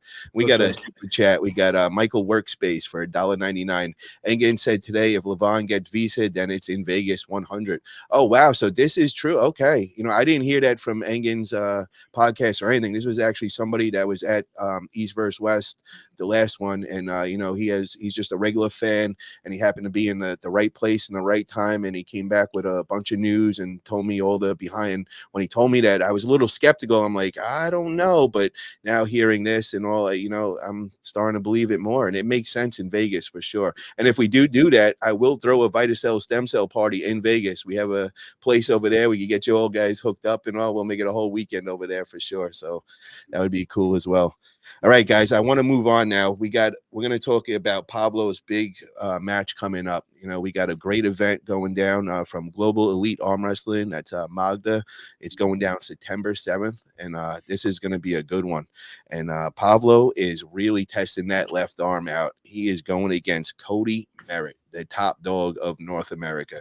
So what's your thoughts, brother? Like, what has training been like? I know you're just coming off of surgery and all, but I also see the videos you're putting out and, you know, the weights you're lifting, and I just got to see your wrist, and damn, bro. So where's your strength at these days? Are you like at your 100% right now?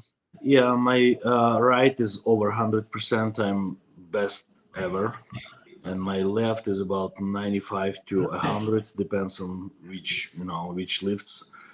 It's still affected by surgery a little bit, but yeah, my lifts are very good, very good.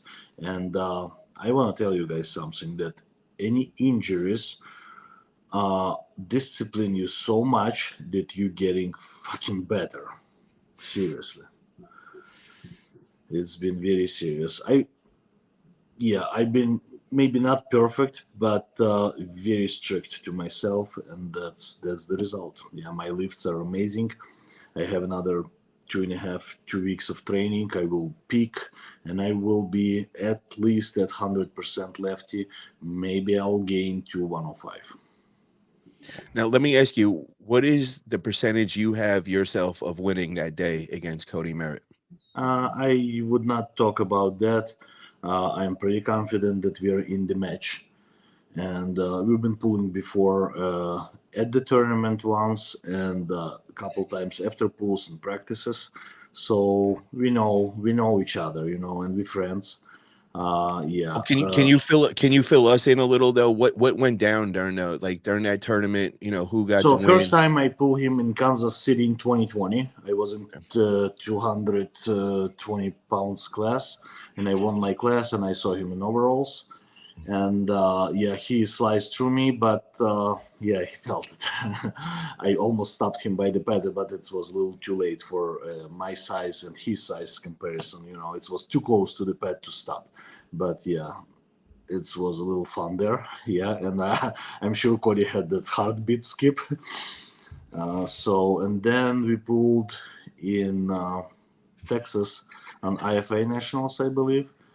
We just after pool plays in a strap, and yeah, we've been in the middle of the table for a little longer than usually. But then Cody pressed me to the pad, and it was over. But it was probably a minute-long match. After pool practice. And then we met at Bob's Brown practice. Cody showed up, and we had a great practice. And I think Cody has some, respectful feelings to me, which is, both ways. And I believe that match makes some sense, because if they putting me right after Gorilla, they've been pulling back and forth with Cody and Corey, and yeah, he want to try number 3 guy, and for sure I want to try number 1 guy, and Magda was able to set it up, so let's dance. Let me ask you this, brother. So are you still getting coached with Bob Brown? Do you still talk with him and all that? Because I know you guys were working together. I do talk with Bob, absolutely, and I'm calling him times to see how is he doing and stuff like that. Yeah, I did not do any practice sessions after that one in January in Vegas. It's my financial situation mostly. I can't afford it to travel freely, so maybe next year. Now, how does that go? Because Bob Brown's kind of he also trains with Cody Merritt. I know they're not the same team, but they're in the same area over in Utah and all. So I mean, he pretty much knows Cody better than most do. For sure. They've been training forever together. Absolutely. Having him in the corner, man, do you think, not so to say in person, but I'm just saying, the conversations you're having on the phone, are you learning more? Like, do you feel like you know a little more about Cody with just that aspect of things?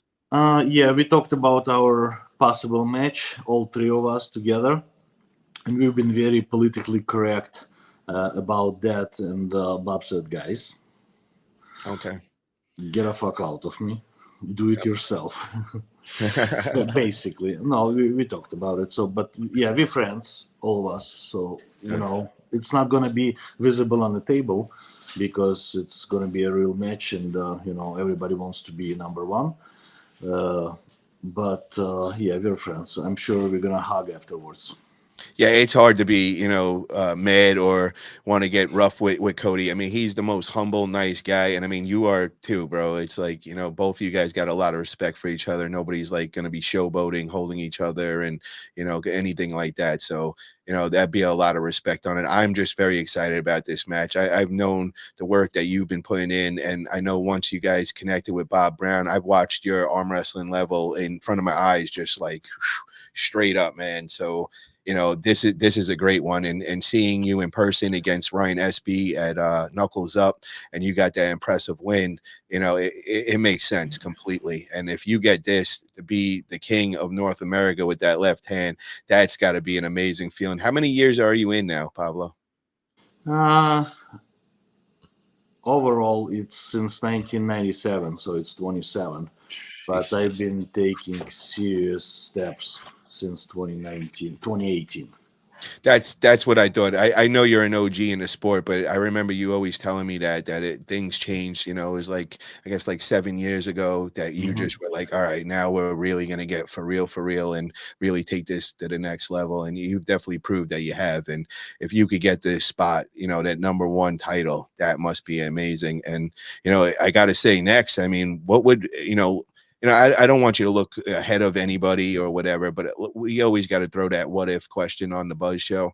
What if you do get this win, man? Who would be next? I hope that it's going to be international match, and yeah, I will see. But yeah, I hope for international match. Could there be a possibility of you maybe against Devon, left arm, if he ever went back up in the weight, and especially with you having that title, it might be appealing to him. And I know just getting a match with Devon, it's a whole other paycheck, so I mean, you're definitely going to get the big dollars then. Would that be something you would be interested with that? I would pull Devon any day. Yeah, I know you. You guys, you pulled at the Vitacell, and that was just supposed to be like some, just little practice thing, but that turned out into like, going on live feed, everybody in the country watching, like it was like a super match. We actually pulled. We actually set up a little super match there. Yes. Yeah, no, I remember that. That was official, man. I was supposed to be there in person, and something else came up, and I had to go to another event and all. But I would not. Let's put it this way: I would not chase a super match with Devon. I would gladly pull him if there is an opportunity, but I would not chase that. No. Yeah, no, you wouldn't chase anybody, bro. He'd be chasing you. You'd be the king, bro. So, get that right, man. You got to, you'll have the crown on your head. You're going to have the target on your back. People are going to come to you. And the only reason why I say that is because, I've heard the numbers, in the background, and, pulling Devon, I mean, you're getting up there with money, bro. It's financially, it's definitely appealing, for real. Listen, at the end of the day, left arm is for watches. Nobody cares about that. I got you, bro. I got you. Hell yeah. Pablo, have you ever had a chance to grip up with Alisandra?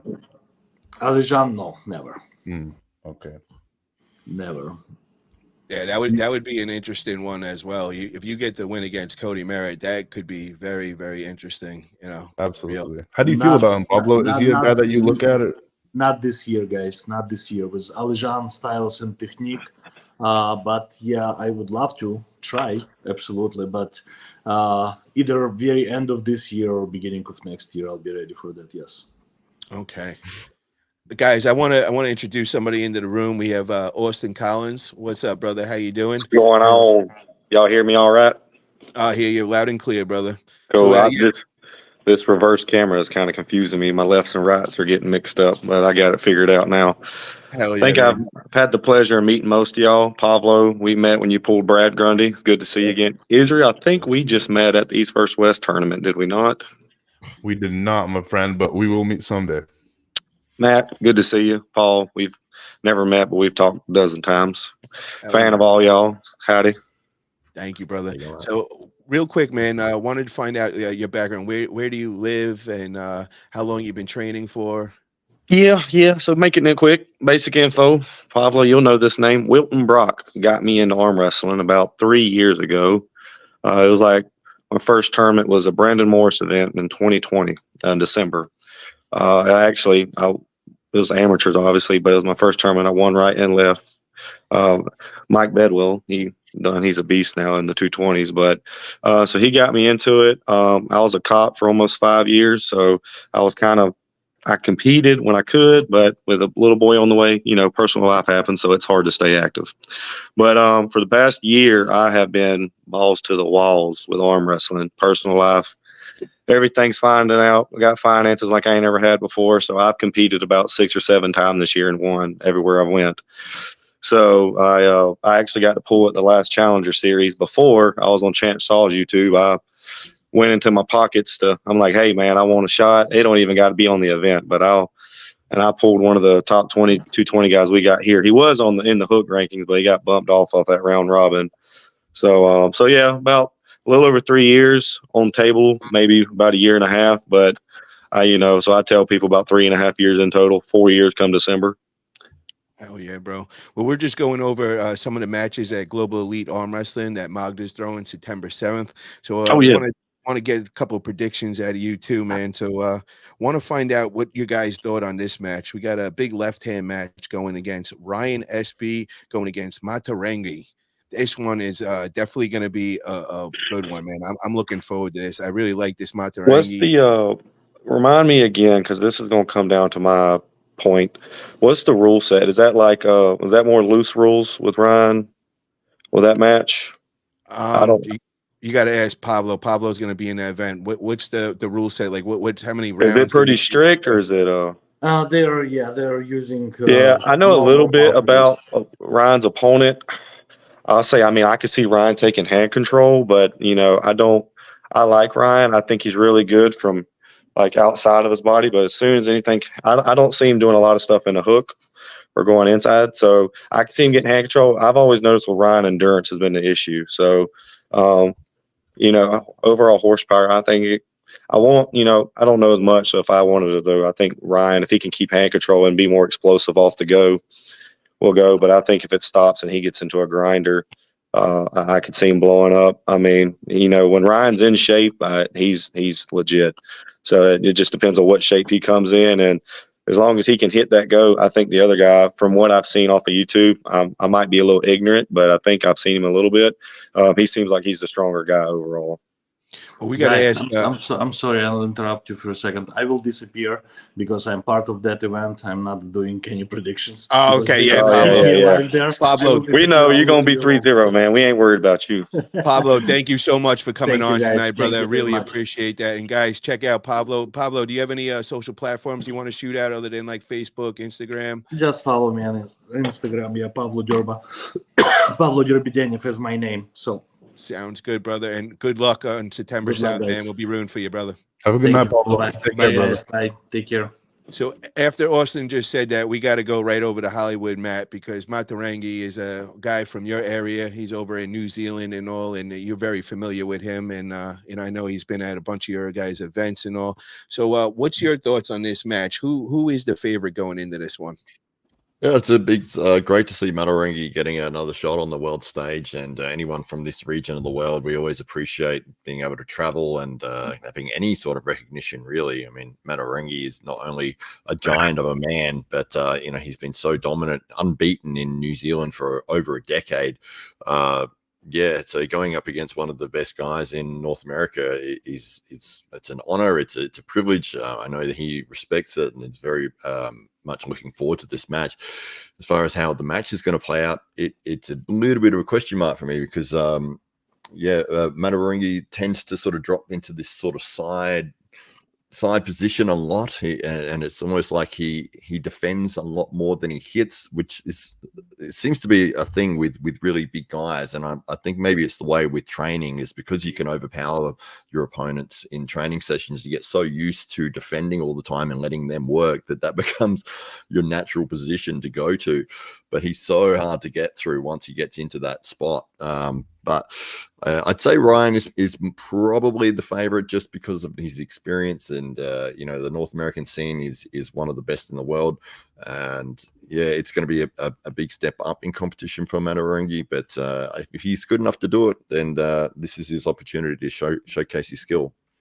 Yeah, the one thing that I want to point out is if you guys haven't seen Ryan Espey lately, he's definitely, shedded off a lot of that extra weight. He's looking amazing. Now, I don't know so much how that's going to translate to the table because you're not looking at a big, huge Ryan Espey that everybody's used to seeing. And we also know how big Matarangi is.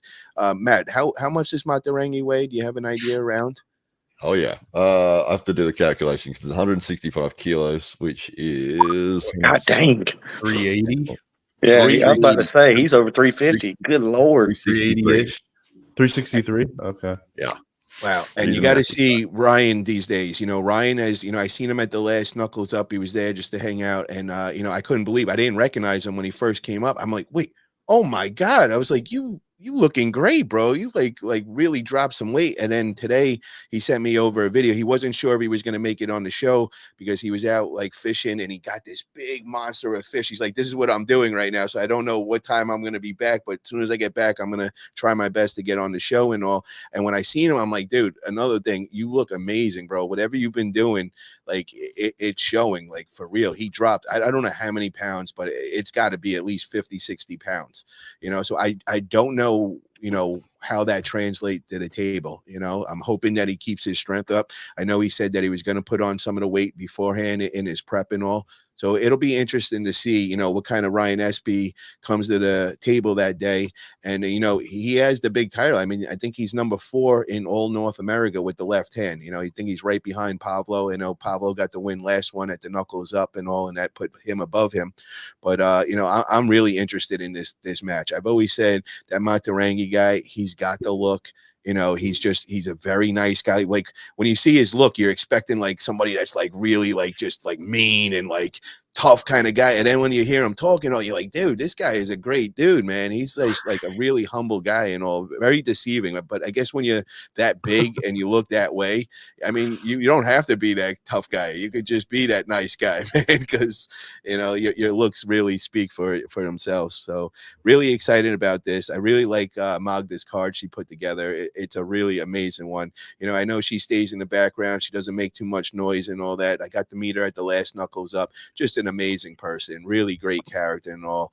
And, to see her putting on such a big promotion over there, it's like, everybody, please get behind her. Go, if you're not going to go in person, purchase that pay-per-view. It's just an amazing card. Another match that I got to make mention of is we got the legend of our sport, Angie Beth. She is going against Petra Dam, and Petra is, oh my God, a lot of people in the States might not know her. I got to meet her out in Turkey. She rolls with the Swedish girls over there. So just from saying that, she's top caliber, and she was just, I remember we did like the forearm pose, all of us. And, a lot of the people were even saying like, yo, Petra just out angled you, Paulie. And like, if anybody that knows me in person knows I got some massive forearms. And like when I was looking at that pitch, I was like, oh my God, like they're not kidding, man. Petra is fucking jacked, dude. So that is going to be an absolute war, and that's going to be an exciting one. So definitely, guys, if you haven't did your homework on Petra, check her out. We all know Angie Beth, that is one of the top pullers in all North America, and now she's married with Ron Beth. I mean, she's got him as a coach and all. I mean, not like she needs that or anything, but that definitely has to add, that help them bring her to another level. So that's one of those matches I'm looking forward to. And then we got RVJ on the card, man. He'll be pulling Alan Ford, man. So I'm really interested. We haven't heard much RVJ. I know like few months back he was on his rants and raving on YouTube and being typical RVJ, stirring shit up, talking shit on everything he didn't like and all that. And I love RVJ, man. Me and him clash a lot, but when we all come together, always a great time. Met him at Knuckles Up, got to hang out with him. Dude, it's so much fun. And he's been pretty quiet on YouTube of late, but he comes back and gets this win. I could see him coming back on YouTube and just stirring up the arm wrestling community again. And I love when he's involved in that. And then another great match that we got is another ladies match, and we got Danielle Evenson, and she is just straight power with the powerlifting, and and she's a really good arm wrestler. Got to see her in competition. That's actually who Nadia got the win against. We were talking about Nadia earlier against possible match with her and Liz and all. Well, I didn't know too much about Nadia, and I had Danielle just, I was like, Danielle is going to kill her. Like, Danielle is just a beast. And when you see Nadia, it's kind of deceiving and all. I know she's an OG in the sport and all that, but, she don't have that, like, real tough look where, Danielle is like, she's powerlifting like insane, doing strongman and all that. So I totally had Danielle for the win. And then as the match was going on, we seen the experience come out of Nadia, and she really put on a show. But this is going to be a good one because she's going against Yuka. I know Yuka is out of Ukraine. I think she's living in Poland now. She makes a lot of videos. She trains in the Mazarenko gym over there. I think she was also one of Pushkar's was her mentor and all that. So, from very young, so she's been arm wrestling since she's been like tiny and all, and she's got to be like a real OG on the table now. And I see all the videos out, and she's got a huge following and all that. So that match I'm very, very excited about. I think this card is going to be great for the women. It's going to get a lot of eyes on it and a lot of exciting matches and all. So definitely let's support Magda and get behind her on this for sure. But moving on, I wanted to go and talk about Austin, man. That's the reason why we brought you on. And, you hit me up. You told me that you had like this big call out going on, and you did great at the East vs. West Challenger. So your name's starting to circulate out there. And, you saying you wanted some little help with social media. So I was giving you some tips and ideas and all. And I said, you never want to just blend in with everybody else. You never want to be average. You want to do everything in an extreme manner. So, your answer to me, right? Bring me on the buzz right now, bro. I got some shit to say. So Yeah, the spotlight is for you, bro. What's going on, man? What do you got going on now? Yeah, no. So I'm coming off of some good wins. I just got second at the East vs. West tournament. I made a hellacious water cut for that. I cut down from 224 to 187. Weighed back in at 203. So I felt pretty good. But I can't pronounce his last name correctly, so forgive me. I'm from the South, and I live in Alabama. But the body by Robbie Karstandik. Yeah, $1,000 right hand challenger series, best of 5. Let's do it. Wow, 1,000. So you're putting up your own money, $1,000. Oh yeah, I did. I put up my own money for the last event. Against Robbie? Yep. Oh yeah. Wow, somebody is feeling spicy, man, because that's a serious call out right we there. messaged a little bit. I know he's interested in the match. He wants me. Said he's been seeing me, eyes on me. Like I said, I'm coming down because I'm about 6'3", right at 6'4", so it's a little bit harder for me to make that weight. But we agreed on a weight. I just don't want to leave it up for hope. And I know, Chance and Dylan, I appreciate everything they do, but I want to get it locked in now because you give me 2.5 months to train for something, I'm going to be hard to beat. Well, I'm going to say this, brother. Let's just get that call out there, because if Chance and them don't jump on, there's a lot of people listening here. We got a lot of big organizations out there, and, I'm sure there'd be a lot of people that want to see that. Robbie, for you guys, Robbie is no joke, man. Robbie has been on the big stage a few times. He is, he's top dog in Louisiana. I think he's right behind Craig Toulier, but, he's right there. This dude is no joke. He's worked with all the best. I know Devon comes in quite often and comes and hangs out with him and, takes him under the wing and definitely has trained with him. I know he's worked with Bob Brown as well, so this he's a beast. Yeah, bro, he's the real deal. And this kid has been like the phenom of the powerlifting world. He started real young with that. He was a big time wrestler before that. So this guy is no joke. He's an athlete. Yeah, for real. So this is an exciting match, man. So, we're putting it out there right now. This guy is putting his money where his mouth is. And that's what I like about it, man. He's not just hitting up and saying, promotion, just put me on this. He's putting his money up because he truly believes in himself. He's putting up $1,000. That's a big money in the arm wrestling world. So a lot of respect there, bro. And you're obviously feeling spicy today, man, to call out Robbie, bro. That's just no slouch right there. You could have took on a lot easier matches and, got your name out there, but you're going with one of the top dogs. Easier matches don't get you nowhere. So I've called out other people. Tell me so a that's little bit my about point. I know where I'm at. I know where I train. I'll be honest with you. I'm going to be confident. You have to be confident for any match, but I've been the underdog on every match and tournament I go to. That's just part of it. So a chip on my shoulder, let's just do it and go at it. So, go from there.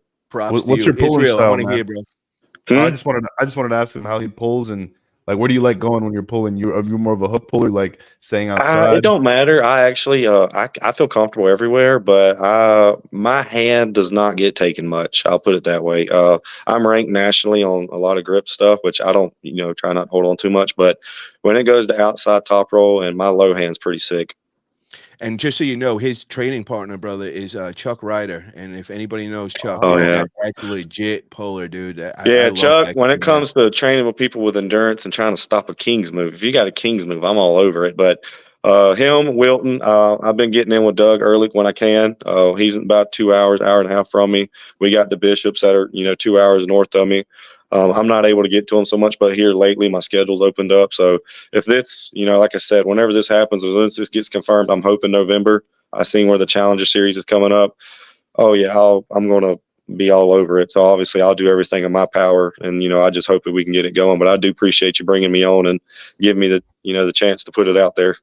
Hell yeah, bro. And what we're going to do after this is I'll show you how to clip that, man, get that out there, get that on your social media. And then how could everybody get in touch with you, man? Like what platform do you use mostly? Yeah. So I just, I do have TikTok, Instagram. I actually used to have a humongous, cause I was a pretty good athlete back in school, but getting my point, I lost it because it got hacked. But so Facebook's the easiest way. I'm still building up everything else, obviously get your advice on some of it. But so probably right now, just Facebook. Like I said, I do have some decent followers on TikTok, stuff like that.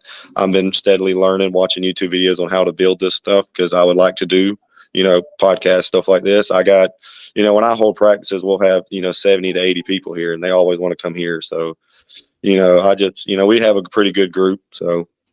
What's your top win in your whole arm wrestling career? What would be like your most prideful win? There's a few people I don't know. To be honest, I just beat them, and they like, "Who you just beat this guy?" And I don't have a clue who they are.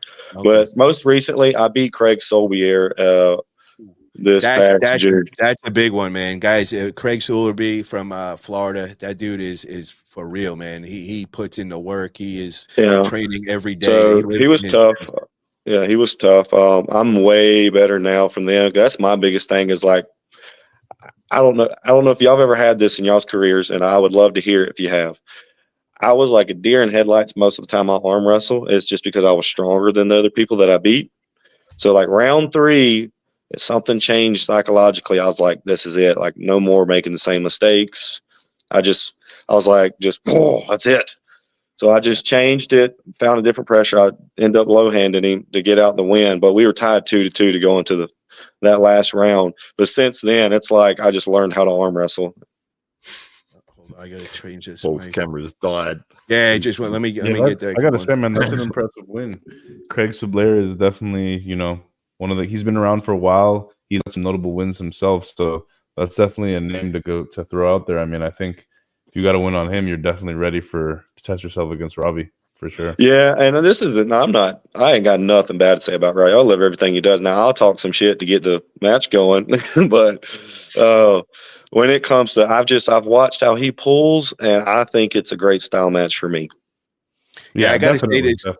I got to say this about Robbie too, man. He's such a quiet, humble dude, man. He's all respect, So when I was telling you with certain ways to go at social media, he's one of those you want to keep everything respectful, man. Oh He's a great guy, dude. So I didn't mean to cut you off, but I have nothing to say about him. Like, of course, if somebody wants to talk trash and we said, to get stuff going, I'm all for it. But I like when I watched everything, I've met him once at Louisiana. We've actually it wasn't him. I grouped up with one of the other ones, so never mind. I thought it was him. But no, I met him at Louisiana, stuff like that. Super cool dude. I ain't got no shade to say about him. I just think I can beat him. Hell yeah. Well, if you get that win, bro, that everybody's gonna be coming at you next because you get that win, man. You're ready for Craig Tulia. Yeah, for real, bro. I don't know. I've grouped up with that dude. That's slow down. In shape right now. That's a scary man right there. That's a big jump. That's a big jump. But I'm not being disrespectful to Robbie, but that's a big gap between Robbie and Craig Tulia. No disrespect to Robbie. I mean, the two dudes are studs. Craig. Yeah, because I pulled Craig. I want you to know that you might not know this one, Austin, is Bob Brown and Robbie, they have gotten back and forth, man. Mhm. They've had some wars, bro. And I think even Robbie has wins on Artem, Yeah. Tararenko. So I mean, this dude, he's got some pretty big wins. And then on the big stage, man, he had that crazy one at Arm Wars. Frode Haugland. Yeah. I mean, this dude is next level. I know Coach Ray was able to stop him, but we know the level Coach Ray's at. So You're right. that was close. That wasn't one-sided, man. No, That was those positions. Coach Ray first just kept round. him out of the strengths. So yeah. Yeah, so Robbie is definitely the real deal, man. Definitely looking forward to that. And then I also just want to shout out, guys. September 14th, we have a big event going down in Fort Lee, New Jersey, and that's Knuckles Up 4. And I encourage everybody that's on the East Coast, you got to come and check out this production. These guys are doing it big. They got some serious big matches up there. I'm making a trip across the country. I'm coming in from California. I could save you 10% on the in-person tickets as well. Just use the code, go over to Eventbrite. I'm going to attach it in the description, but go over there and put in all caps Paul Italia. You'll receive 10% off. And I also have on my Facebook, I've been posting like every day. I got the pay-per-view on there. Just click that pay-per-view link I got. That'll also get you 10% on the pay-per-view as well. And I mean, this production is doing it right. So that's why I was saying, brother, give Chance and them the first opportunity. But, there's a lot of other big players out there as well, man, that, they might be interested. I'm not saying that they would, but there's a good chance they would. Robbie's got a big name. I know you're making a stir in the community as of recently. So, there's definitely, other organizations that you might want to look into as well. And, some of the matches I'm going to just go through real quick on September 14th. We got Ryan Bowen against Andre Sharkovich, which Andre Sharkovich, Austin, very well. He's right over near you over in Florida. We got Marcio Barboza going against Jordan Sonov, which that is going to be fire, man. Right or left? That one is gotta right. be right. Yeah. Yeah, man. So Marcio is the man of Jersey. Everybody in the States knows him, but that Jordan Sonov, man, he can pull Bulgarian without his stud. hand. Oh. Bulgarian stud, man. But I got to say this, man, it's going to be tough for him because I don't think there's going to be much pulling without the hand, brother. I think they're going to go right in for it. I can see that too. But what I was going to say is, man, Marcio comes with, the whole city comes, his whole family comes. They take over like the first 4 rows and they are loud. The energy, last time Marcio got the win, he jumped up on the table. The energy was just insane. So I'm looking forward to this event. And then we got our man we had on last week. We had Robbie Russell in the house, and he is sounding hungry. He is looking tremendously strong, but he's got his for real match going against Veton. This dude is just like a mutant, bro. He is the real deal. So, I'm hoping Robbie could pull I off. hope Robbie gets it, man. Gosh, because he wants it so bad. And he deserves it, man. He's a great guy and all, but this is definitely going to be the biggest match of his career, man. So definitely check it out. And then we were just talking about Craig Toulier, the stud, man. This dude is just an absolute beast, and he'll be going against James Wall, which a lot of guys might not know in the States, but anybody that watches Arm Gods, dude, this guy had the match of the night at that last Arm Gods. It was just amazing. I'll never forget that. That dude came on my radar that day. And, if you would have said this before that, I would have been just like, oh, whoever is pulling that Craig Toulier, they're dead. But after seeing that match, this could be really good. This could be some inside fireworks, man. It could be a real hook match. And then we got Matt's boy over there in Australia. We got Mario Tambakis, man, who, what a stud, man. He made this dramatic weight cut, came in against the stud of New Jersey, Jason Merlo, came into his hometown, and he beat him. And it was a very convincing win that day. It was a great match, but it really showed Mario's level, and he's going to be going against Plowman. And wow, this is definitely going to be tough for Mario, but I'm never going to underestimate Mario after seeing what he did against Jason Merlo, who is just an absolute table ninja. So I'm really looking forward to that. And then we were also just talking about Matarangi, man. Matarangi is getting busy up in North America. He will be the week before. He will be in Canada at Magda's event, and he's pulling a left-hand match over there. But then the next weekend, he's going right over to Knuckles Up, and he's pulling right hand. And a lot of the guys don't know this guy. He is from Japan, but I actually won a lot of money at that last Knuckles Up on him with the guy sitting next to me. He went against a South Korean. And I just looked at Toshiaki, and I was just like, dude, this dude is an absolute beast. I've never seen somebody from Japan like that big, man. I'm like, yo, I'm putting my money on that dude. And it was a great choice. He got the win that day, and I became a big fan of him. So I'm looking forward to that match. These two are the big boys going to be colliding, man. I expect some fireworks at that one. That one's going to be a really good one. So, guys, definitely check it out. Go over to my Facebook, click on the pay-per-view, get the 10% code over there. But I'd rather you come in person, man. Come hang out. There's a bunch of people coming from all over the world to see this in live, in person and all. And anybody that hasn't heard about these Knuckles Up guys, if you've been living under a rock, they really take care of the athletes on a whole nother level, man. Like, as far as detail, they bring in a barber just for these guys to get fresh cut before, the night before and all that. They're doing it right. They do the big press conference and all. I'm going in a day early. I'm going to do a whole behind the scenes the whole way through. I'm going to show from like the fans' perspective, from the second I land to, going over to the press conference, kind of going out to dinner with everybody, just reporting back everything, and just kind of going to give everybody the full experience of the whole weekend and everything. So definitely come hang out if you can. Get your VIP seats. I mean, I heard the whole 98 crew is coming through, guys from Australia. There's like a whole crew coming out from over there. I know Bowen's coming, Mario's coming, Rickard's coming over there. I'm looking forward to meeting him for real. So definitely going to be a blast, guys. So definitely check it out as well. So guys, I know we've been on a long time tonight. It was a great show, lots of great conversation and all. I just want to thank everybody in the chat. You guys been amazing in there. And of course, Austin Collins, I wish you the best. I hope you get this match, man. I'll be pushing for you, bro. And please, if you do get this match locked in, please come back on here, tell us all about it. We'll bring Robbie on as well, man. We could get a little hype going on that as well. And then it's always a pleasure with my Arm Wrestling Buzz crew. I know Israel hasn't made it the last couple of weeks. I'm glad to have you back, bro. We missed you, man, for real. Glad to have you here. And then Matt, my man's always there with these big ass guns, man, just blazing. You got a license on that, man? I know you have a license on your channel, but I got to get a license for you on this channel, bro. Looking jacked as hell, bro. But thank you, everybody. It was a pleasure, man. And we'll be back on next week. And another one. If we could get Matarangi, I would love to have that. So if you're listening, brother, would love to have you as a guest on here. And I definitely want Hunter Knops, man. I know he's a superstar in the making. Please, we want to get you on here. I know you've been on in the past for the round robin, but I definitely want to hear about your big win and all. Yeah, that one hurt my feelings. I trained with Doug. Ooh. Oh, that was a rough one on you too, man, for real. But you got to say, man, that new guard, bro, they're coming up. They're looking really strong. And I didn't want to say nothing. I didn't want to say nothing because he's my dog, But when he flexed, never be invited back to his practice. Do not say no. That's one of my brothers, but we've done talk afterwards. But when he flexed and like you just seen the thickness in that elbow and his body, I'm like, he's bigger than me. I'm 6'3". My exact words under that post was like, yo, Hunter looks like he's coming to take Doug's lunch money right now. Like that guy's elbow and bicep. It's not like, but it was so dense. And like I shook his hand and stuff. Hand wasn't crazy, but like you could just, this part on him.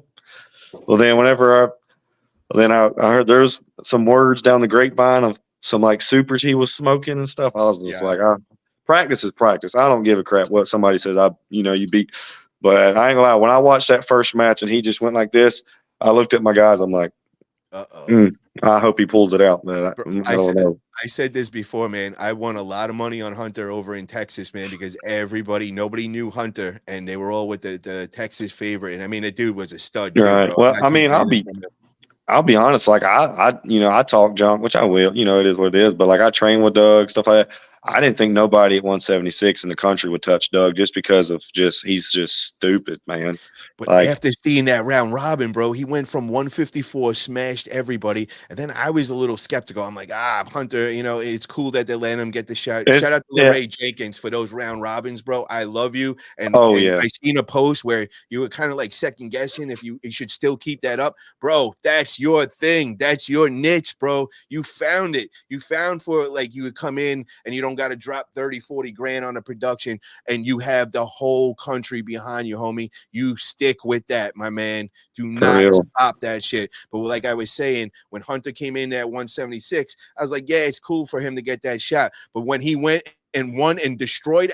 I was just like, holy shit, this kid is the real deal, man. And it's no joke, bro. I think he could even go up another level if he wanted another weight class. Have Man, I fun, don't stay in wanna- that 176 class for now, get your wins and all, come the top dog. You already are the top dog. Keep doing it. But, I wouldn't be surprised to see him in a year, 2 years going up to that 198 and doing exactly what he's doing in the 154. He better start training some legs because up top he's about maxed out. I think. He can, bro. He's a little taller than me, and bro, he's got my build and all. I made he's because 198, he's bro. about that dude is thick. Like Bro, I ain't he seen. can make it. He He can make can. You it. think he can put on another 10, 15 pounds? Yeah, 100%, bro. I can, bro. He's and got the he looks like dedication me to do with it. He's got the dedication to do it. Yep, Oh. yeah, for real, bro. He hits a little legs and just starts eating a little cheat meals in there and not eating Get so you a math goddamn gainer, clean, man. bro. Hell yeah, man. All right, fellas. It was a great one, man. Thank you guys for all coming on. Wait, one more time. Let's see the gun show, baby. Yeah, boy. Yeah. Hell yeah, man. All right, guys. I'll see you guys next week. All right, guys. Have a good one. Take care.